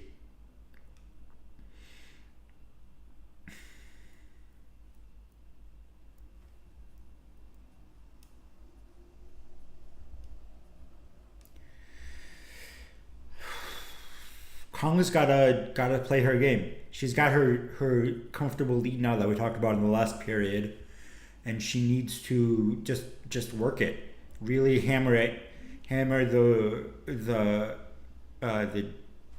draw that she has to draw Ritzy in.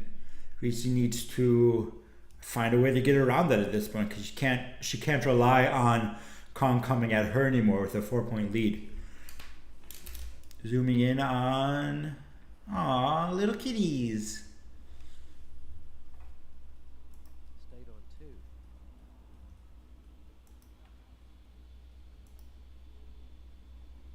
But the worst news there is that for Ritzy, she did not score in that second period. A lot of technical issues. One of the men's bouts in the 16 or the 8 had to be moved to a different strip.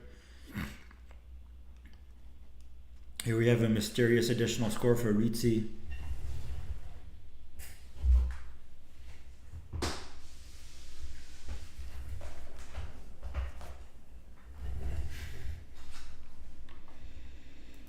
I don't know where he went.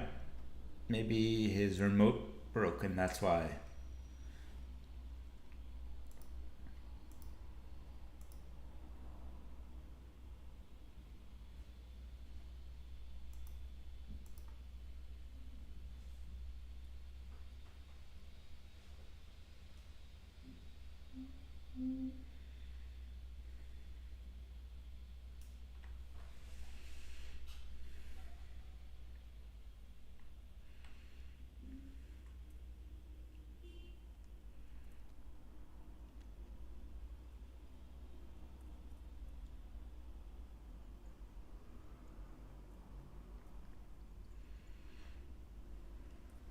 Ooh, good one there. Now waiting for Kong to commit to anything. Where did she get her third touch? I could have sworn she ended the second period with 2.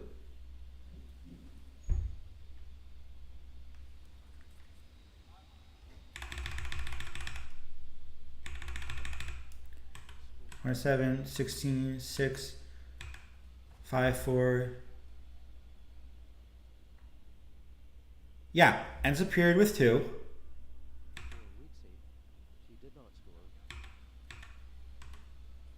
And then, oh yeah. And then she just gets a point at the beginning of the third. And they leave it to her. What is going on?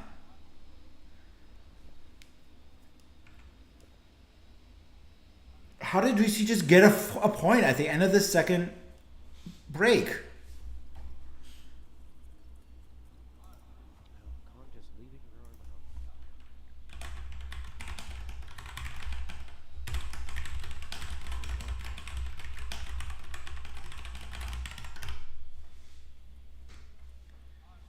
Good just there from Kong to go up to 9. It looks like this isn't going to matter.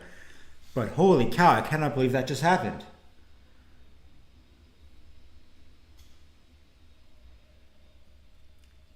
Anyway, Ritzi's third touch, which is recorded as her fourth touch, was really good because she wasn't waiting for Kong to commit to anything. She went out and forced it. I don't know, they made there was like a whole talk about how she should have been at 2, not 3, and then they just left it. I'm so confused.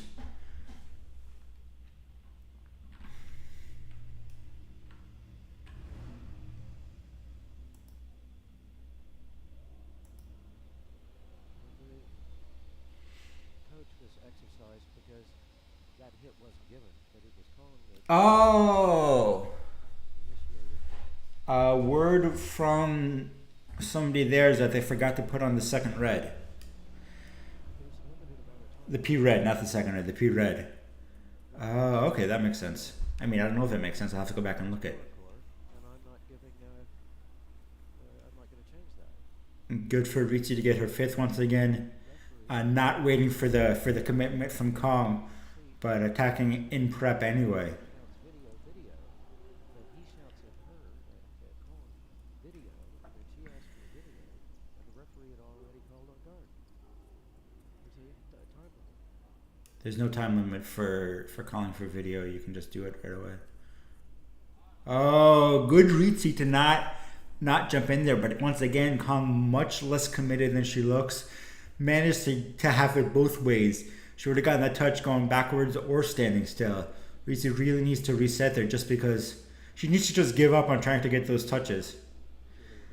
This Kong is too good at them, and there's another good one from Ritzi. That low commitment stuff that we've been talking about.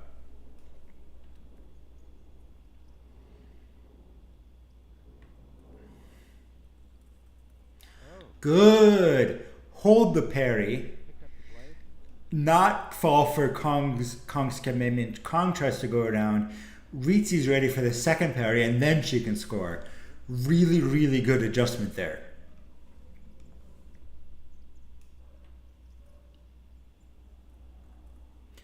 But you know what? No, that was good. That's what she needs to do. It didn't work out that time, but it was a good idea and it almost worked.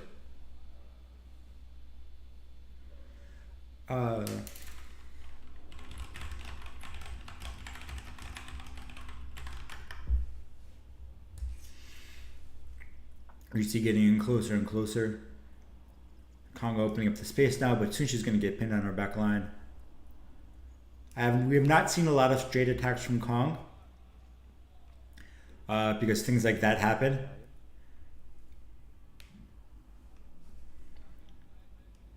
He went scoreless. So it's good pressure from Ritzi to pin her on the back line. Come to life. And being able to get back fast doesn't matter if you have no back to go to. A little late, only 43 seconds remaining in the match.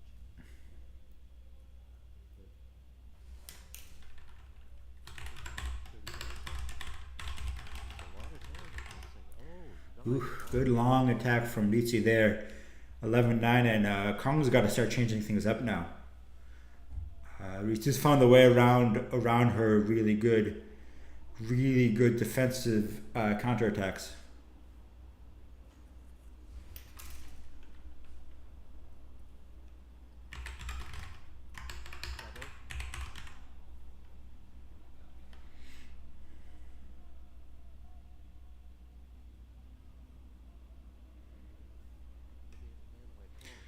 A lot of scoring issues going on apparently.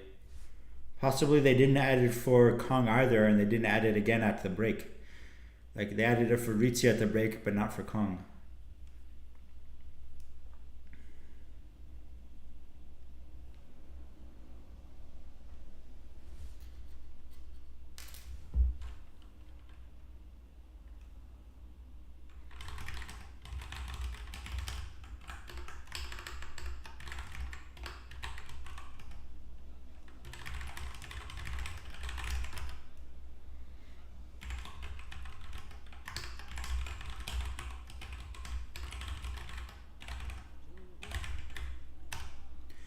Wow. Okay. So apparently they did not add a touch for the P-Red to either fencer. At the end of the second break, they added a touch for Ritzi and not Kong, and now Kong is still down a point. there is a scorekeeper. As Ritzy finds her not tying touch. Ritzy finds her 13th touch, but Kong should be at 14. I think. We're going to have to go and watch it again. To a priority minute to end this gold medal match. And nobody at the venue caught it. This is insane. This is the semis of a Grand Prix. Let's go find out what happened in the minute break.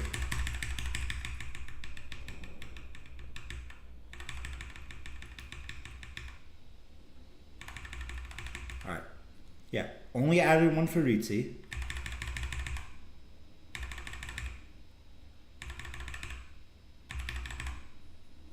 P yellows.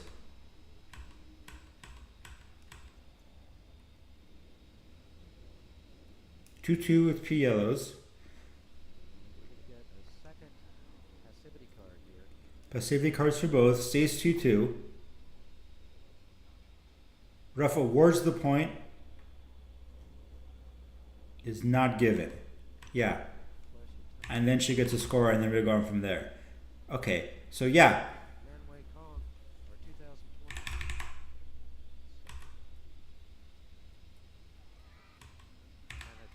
Oh, we missed a touch. I thought we went to overtime. Oh, we did go to overtime. There's no break in overtime. My fault. Got so confused. Okay, here we go.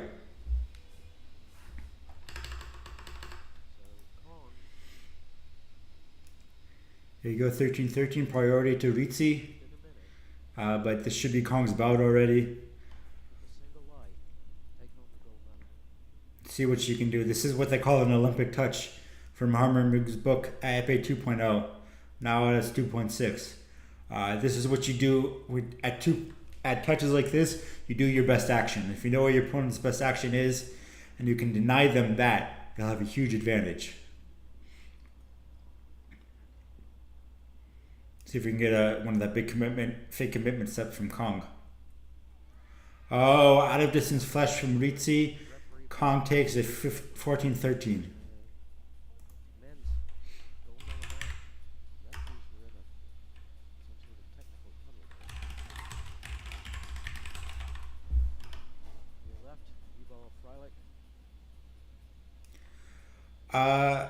Congratulations to Vivian Kong on winning gold at Doha.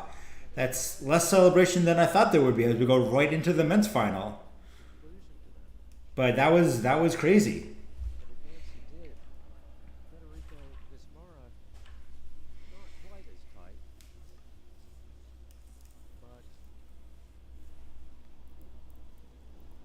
Congratulations to Giulia Rizzi on silver. That's really good for her. And hopefully gets her a lot of points for qualifying for the Italian team.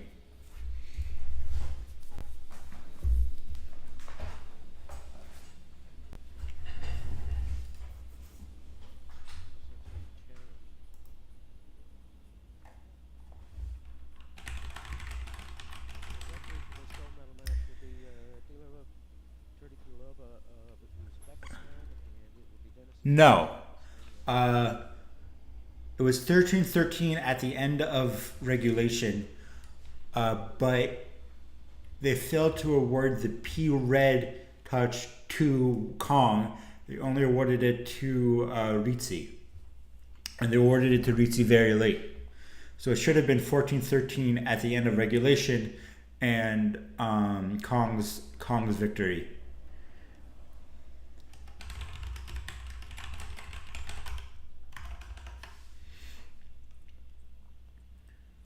So Freilich has an Italian coach, Angelo Mazzoni. Vismara has an Italian coach and is also Italian himself. So we should expect these two to be fencing kind of similarly. Both a little bit shorter than the average epéist.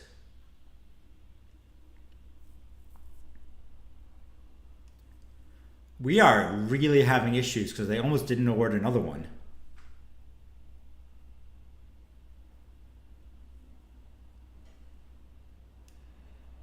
Hopefully this ref is a little bit more on the ball.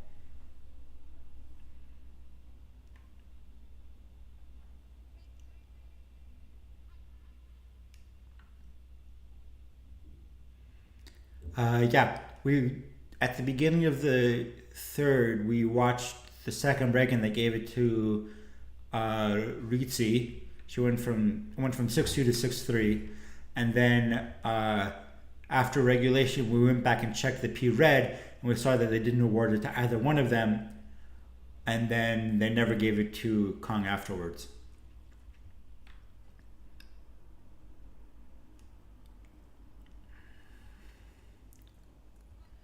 Good touch there from Vismar. That same six that Freilich likes.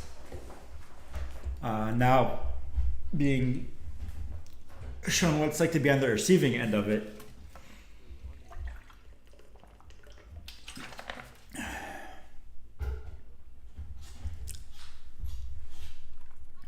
There's that four that everybody loves so much now.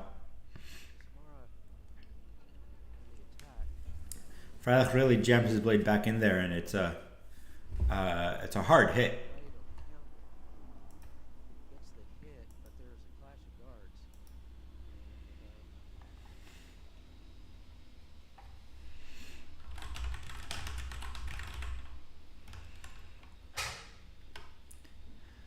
Yeah, Modern Epic gets super close. Looks like old school foil.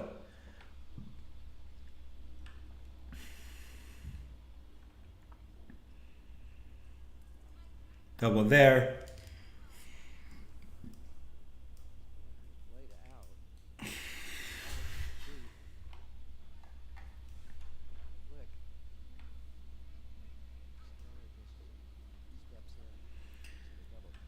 Freilich is holding his ground here a little bit.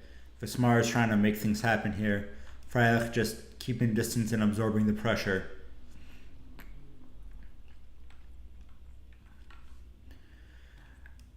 Obviously, I'm very biased. The Italian team as a whole is harboring a rapist from the States right now. That's not great. So I already don't like them. And then on top of that, Freilich is one of my clubmates and my teammate on the national squad. But from a more unbiased perspective, I really think Freilich has a better footwork today. And so I think that's going to tell over the course of the match, where there's going to be a couple of touches that he gets that Vismar can't match because of the footwork, and a couple of opportunities that Vismar is going to let slip away because of his lack of footwork. It's a little bit jerky. We saw that in the Imrak match where there's just a lot of jumps.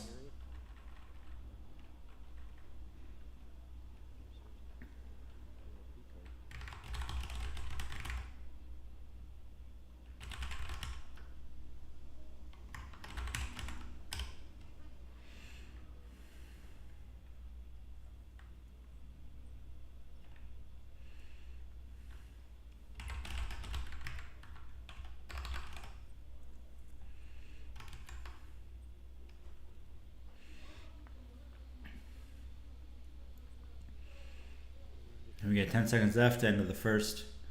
Still feeling each other out. We got a very, yep, you're Italian style, yep, I'm Italian style kind of a first period. Look, I can do this cool flick in 6. Oh, look, I can do this cool flick in 6 too.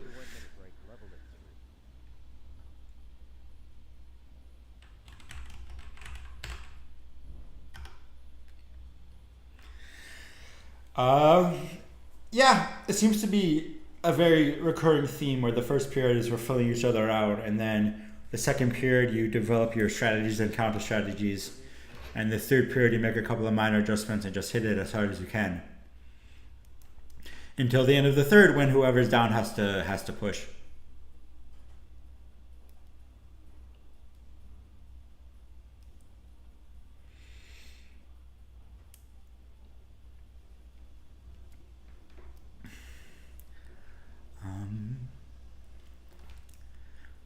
To continue my thought from before, I would really like to see Yuval set some good footwork traps for Vismara. I think they're matched on blade work, which is usually Yuval's strength, especially today. But I think he's got the footwork here to really push in. It's easy to say, hard to do.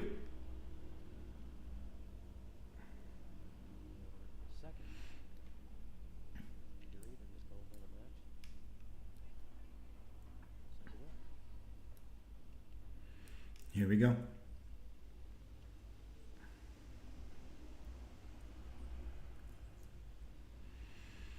Yeah, Vismara very much wants to engage on his terms and his terms only. If Yuval pushes without Vismara being ready for it, he just jumps back and resets everything. Just bails out. 27 degrees in Doha today. That sounds hot.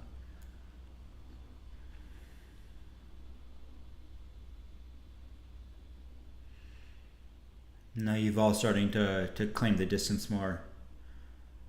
And see, that's an example of the difference between Freilich and Vismara, where Freilich will come back in on guard and immediately reapply pressure when Vismara counters, and like that.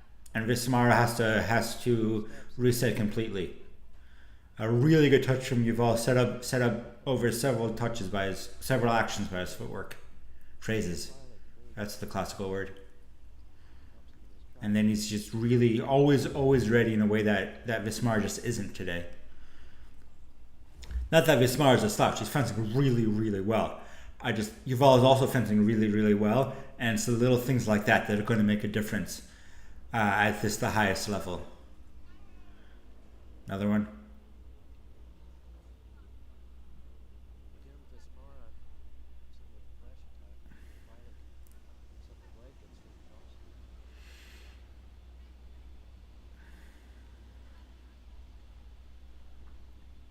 And it says B2 at the bottom, and I wonder what the B stands for.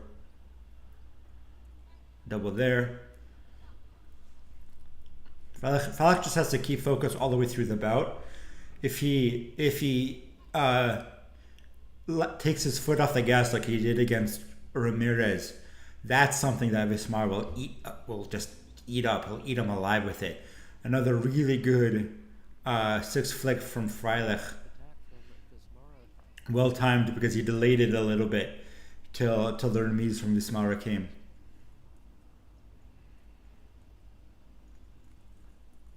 Wow, they're so close. Their tips are almost on each other's bell. Vismara goes 6-8. The classic. Takes Freilich low. But still 2 more touches and a lot of fencing. There's one where Freilich thought he was going to go back further, and Vismara held himself close, and so Freilich missed the counter, ended up making a parry too big. See what Freilich can do is he's too passive and he's got to push back. All of his touches came from going forward on it.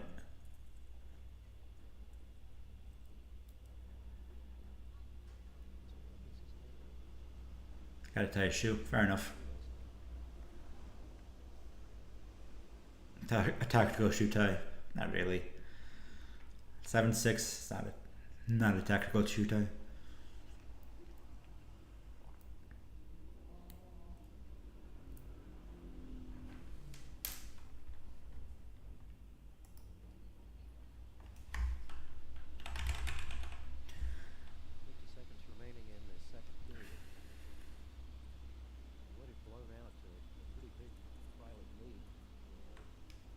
Here we go, Vismara.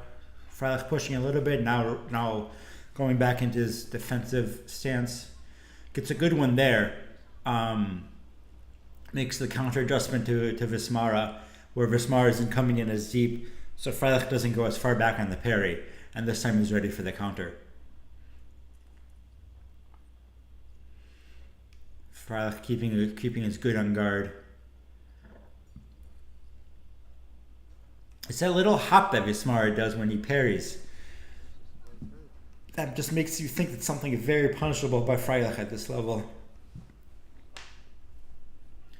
Freilich gets hit though. It's a really good attack from Vismara. His blade work is phenomenal and his distance and timing is great. And his footwork going forward is good. Korakora caused by Vismara. Do not award that touch. I guess you could award that touch.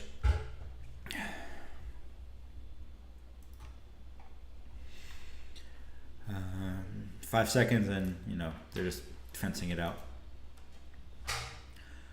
Yeah, we've seen a definite development of strategies on both sides, where Freilich is, when he pushes enough, he can get his touches, and when he lets Vismar set up more, he's more vulnerable, and to counter that, Vismar needs to keep more aggressive and keep the pressure on. decided to launch himself, and he launched himself right onto the end of Vismar's weapon. And that's how Federico Vismar came through to the final.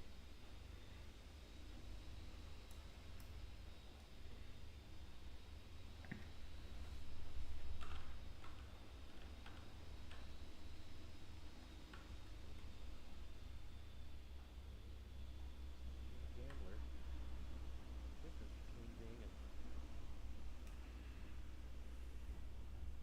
impulsive.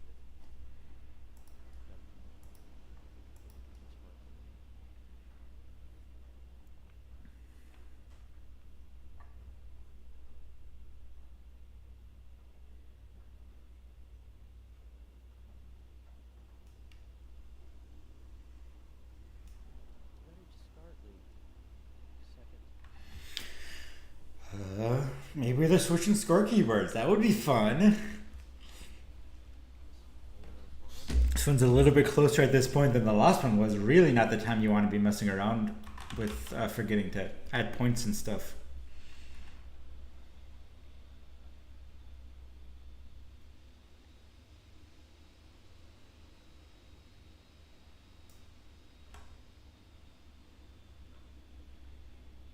Here we go. All right. Final period in this gold medal match. Level at 8. Oh my gosh! On the hand. We're going to watch that one again because that was so good. It's there. It's there. It's 2 touches. He got the touch on the hand and then so clean into the 6 going forwards. That was phenomenal. And then, wow, we got to come back watch this one too.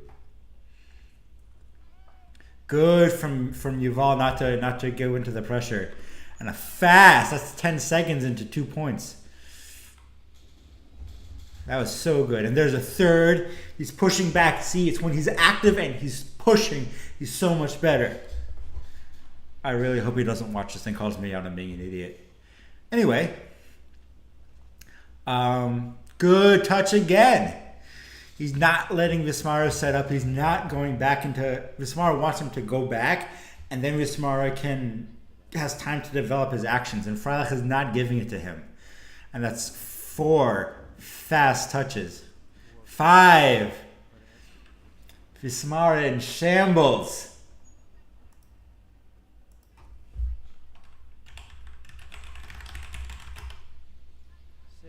6. And suddenly this has turned into Saber. The gold medal. There's one back.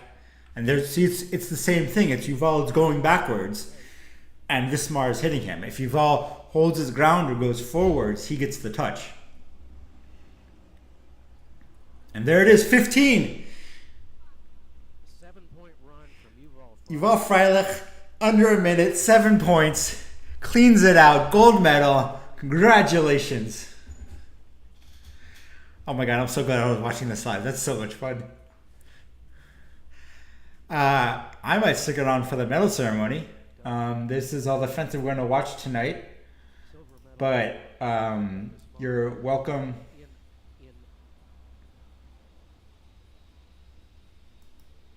under 30 seconds. Yeah, I'm going to stick it on for the medal ceremony. Hang out on the stream a little bit longer just because that was so much fun. You're welcome to stick with me. We'll talk about... That third and final period, it was over. 7-1 run from Yuval Freilich in absolutely no time at all. So congratulations to Freilich. That's Sasha, the Israeli head coach.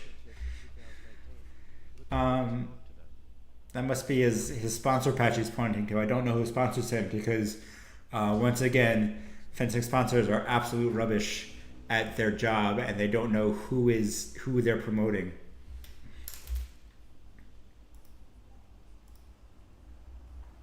Medal ceremony.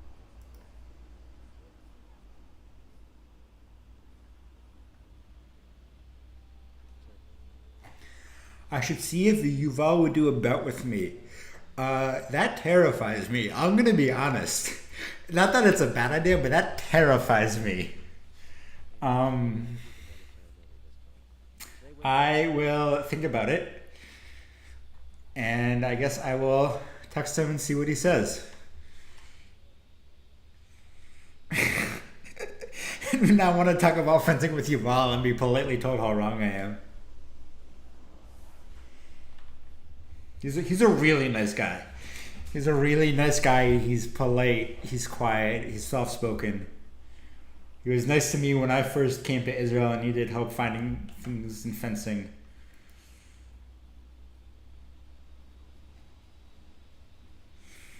Yeah.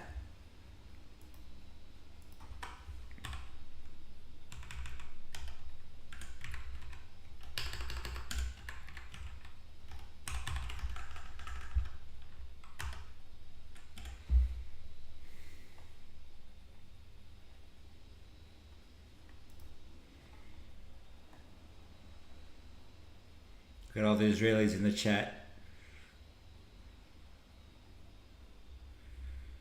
Acha Yanir Shavalam. I don't know if you know what that means. Yali Yuval, Yali Israel, Yali Yuval, Alal Israel. Vivian Kong fan page.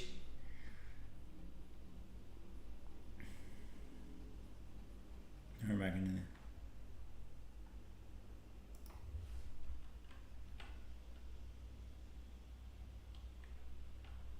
What am I in English right now?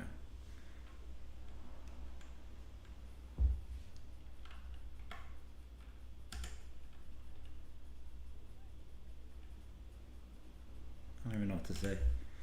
I'm so good.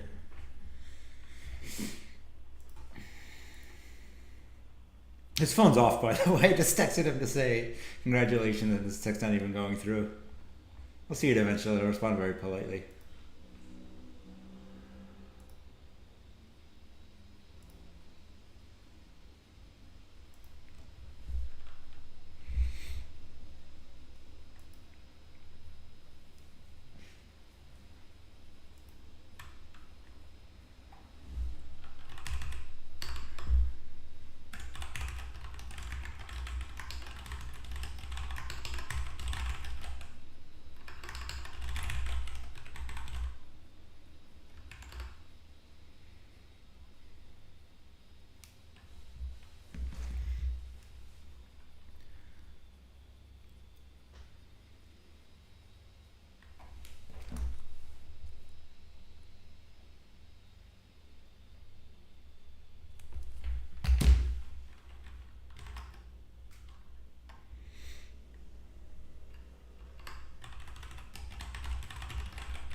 See, I think they should have the setup behind the piece in advance so you can see what you're going for. But that's just me.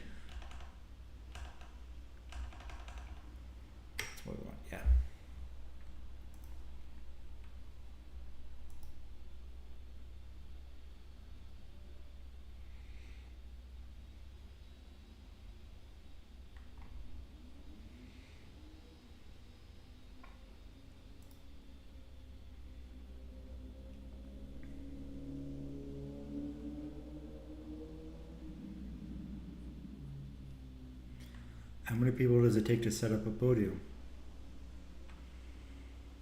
I guess if you've got them there anyway, it doesn't really matter.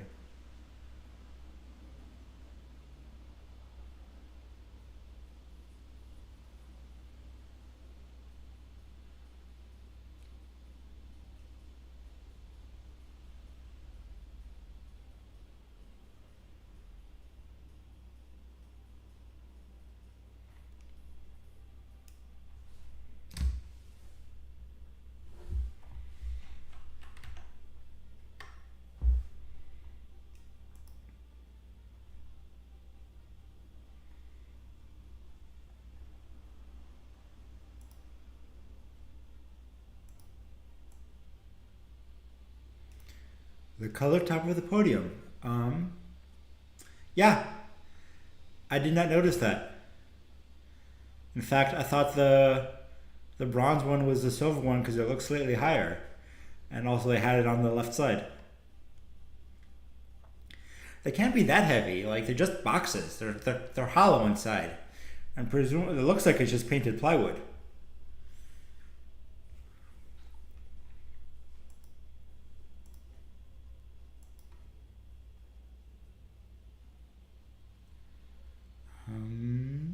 Hmm.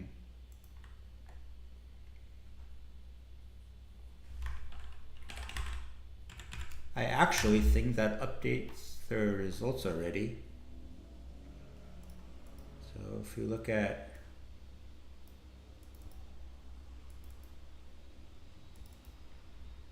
the men's FA classifications,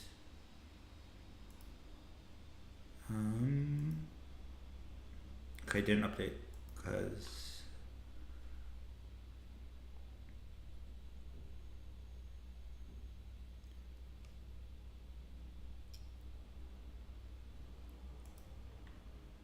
okay, I did update. How many points did he get for this? 48 points. Okay, less than I thought.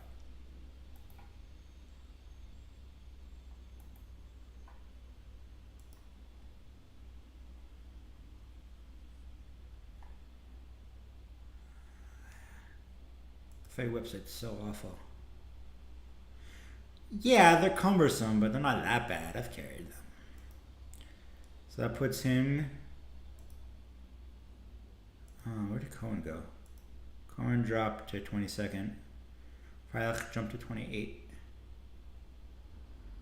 Okay.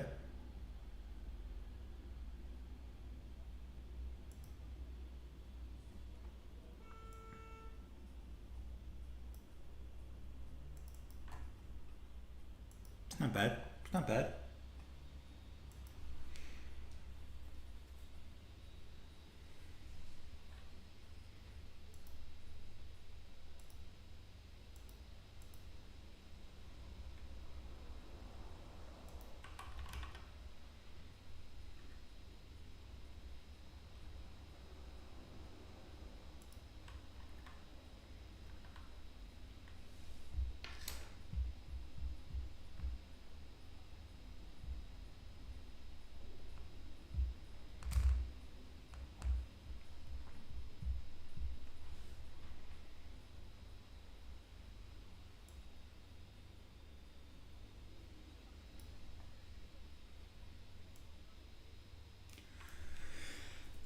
If they're hollow, then you can just grab them from the bottom to get one person on each side. I think that's plenty.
There is no team event for Doha. This is a Grand Prix, which usually means no team event and both genders.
Well, here we go with the medal ceremony.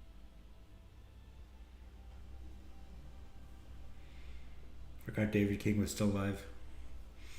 Women's I épée. don't remember the last time he said something. Yeah, Hadley! Varfolomeeva, Both Khan, medal ceremonies Ritzi. combined.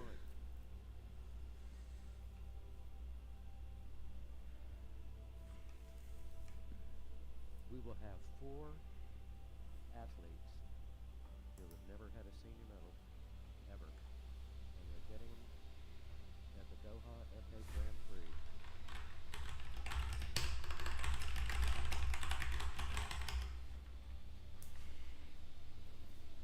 Ooh, shiny.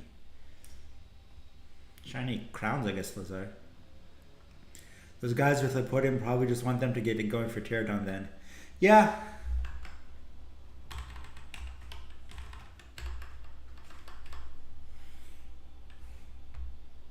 They wouldn't let anybody into the visitors area until the athletes came on. But they have come out. Nice to see the athletes. She's got such a big smile on her face. So proud of her. I literally.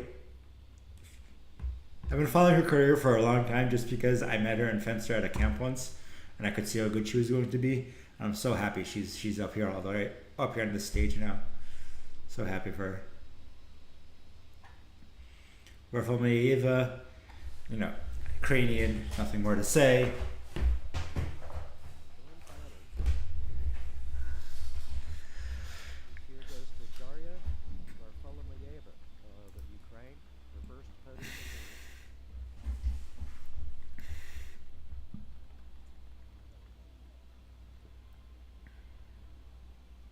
She's 24 years old. Might be the bright new star in the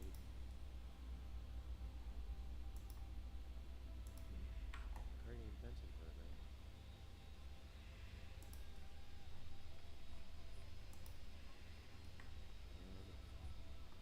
And also with the Yay, Hadley. bronze medal, Hadley, who's this year 20 years of age, first year as a senior, first podium appearance in January of the season, which she became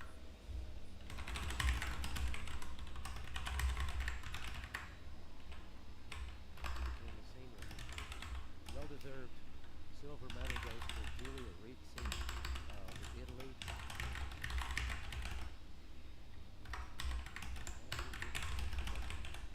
Ewan Vancouver.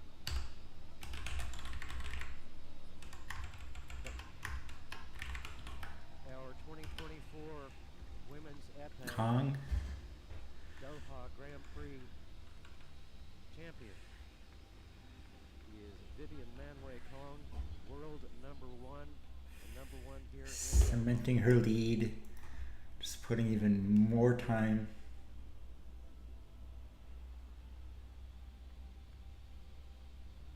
Flowers.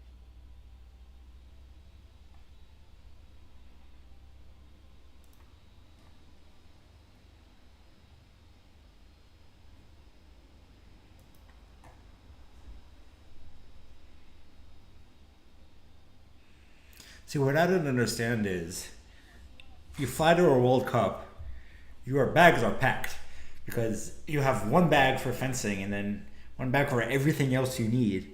And if you don't need a full bag for everything else, you have everything in your fencing bag. And you get like a medal and a trophy and a prize and this and that. And holy cow, it's a lot. And I don't know how you take it back with you. I've wondered this for many years.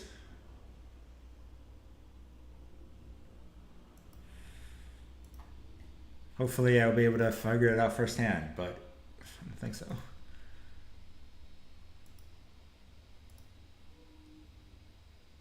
Screen. Can't be right.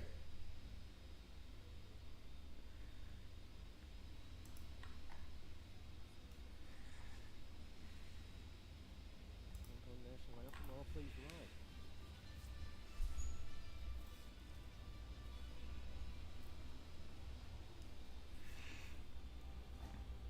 I do appreciate that they're going to play Atikva for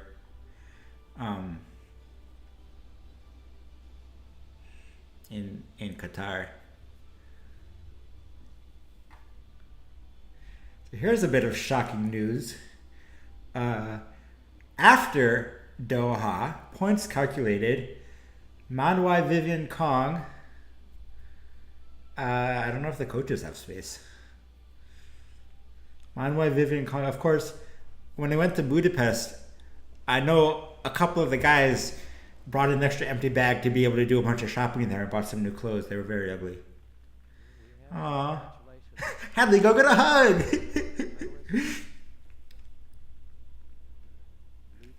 What a great event. Anyway, Manwai Vivian Kong has 222 points. And Marie-Florence Kandasamy has 221 points. So, wow, she needed to keep her lead. I think she had to defend a lot of points here from last year. Mulhausen a solid third, 180 points. Kun Anna 167, Song Sarah 153. That's the top five there, and then everybody else. Alexandra Lumarie at 152. So a couple of tight gaps here.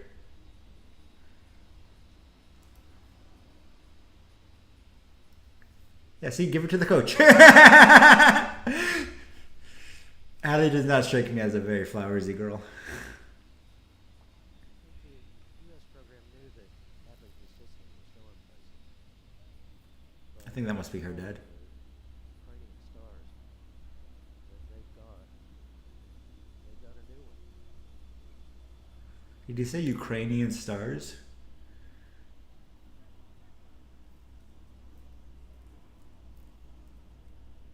Great to see Julia Rizzi back on the podium again.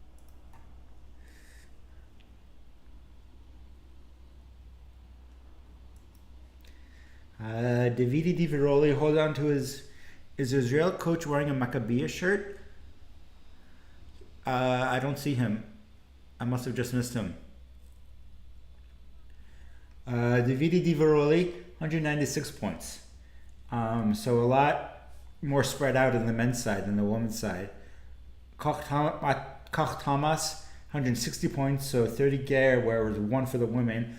Konokogi 150, Ruslan Kurbanov 127. I tried to flirt with a girl once by telling her how good Kazakhstan's fencing team was. It did not work. Don't try this at home. Siklosi Gurgly at 125, so we're dropping fast here. That's top 5.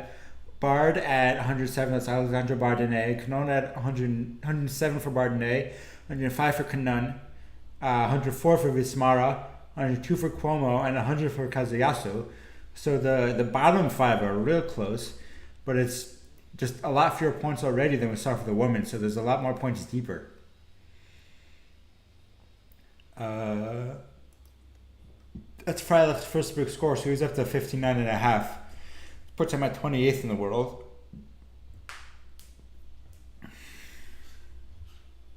He'll come back soon. We'll see him soon.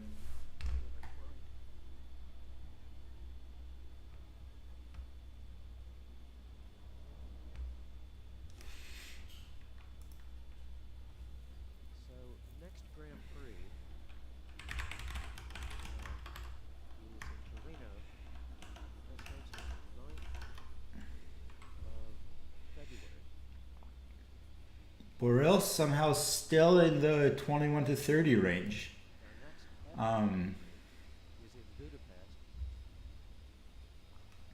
And continues to be a And then another fourth. is Washington, D.C. Continues to be a words are hard. It's been a long stream.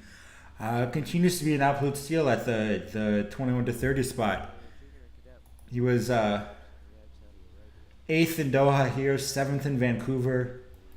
Not enough points to get him out of there yet. Although there's only 5 away now. It overlaps. But he is definitely outperforming his seed.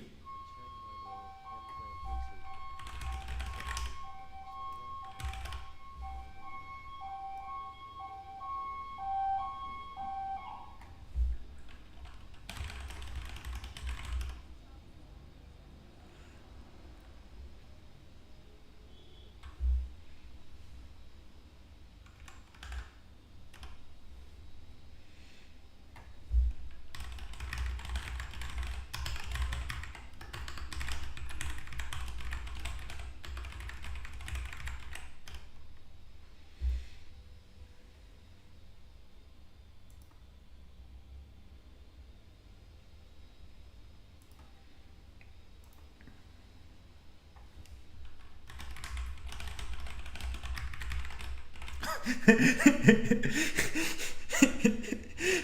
Yeiser between Sam and Yuval is so funny. He's a head taller than them.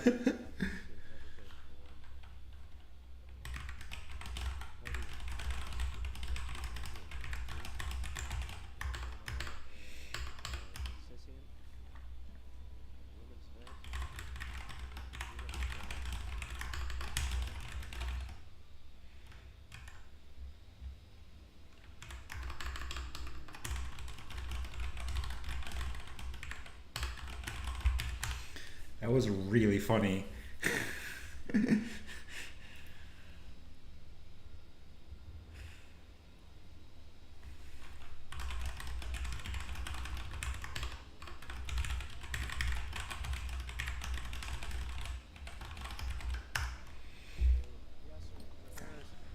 First up from the USA, 37 years old.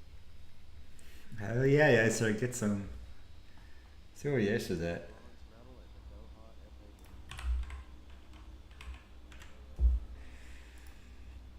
He will be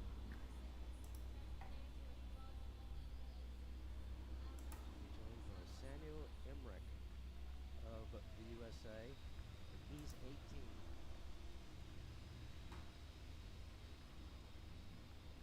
It's his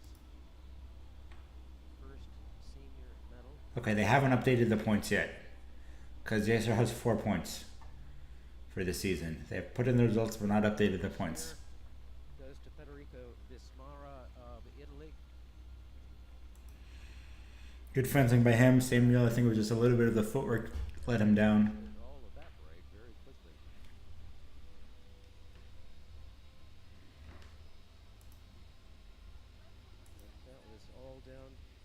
this guy.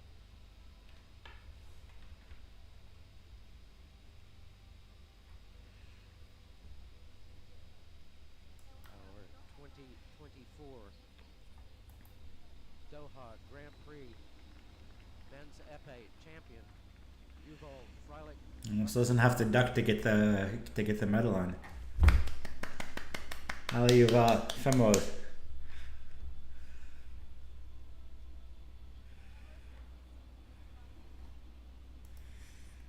He took last year off to get his degree, and now he's back in action. That's probably why he's still so low rated. He doesn't have any points from last year. He's doing this Olympic push the hard way.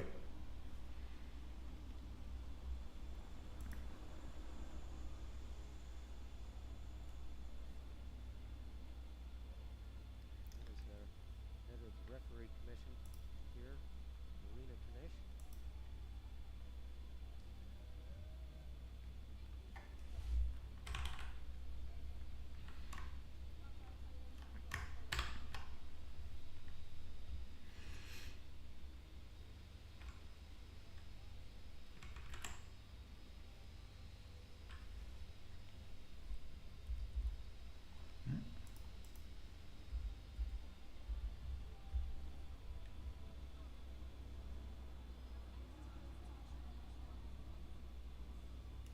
Oh man, they're actually gonna play a tikva. All please rise.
So congratulations to our 2024 men's épée Doha Grand Prix champion.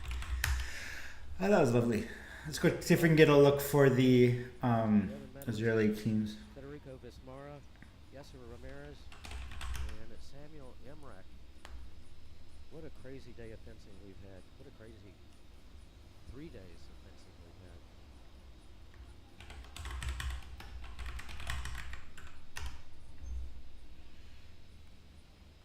But our job here is done.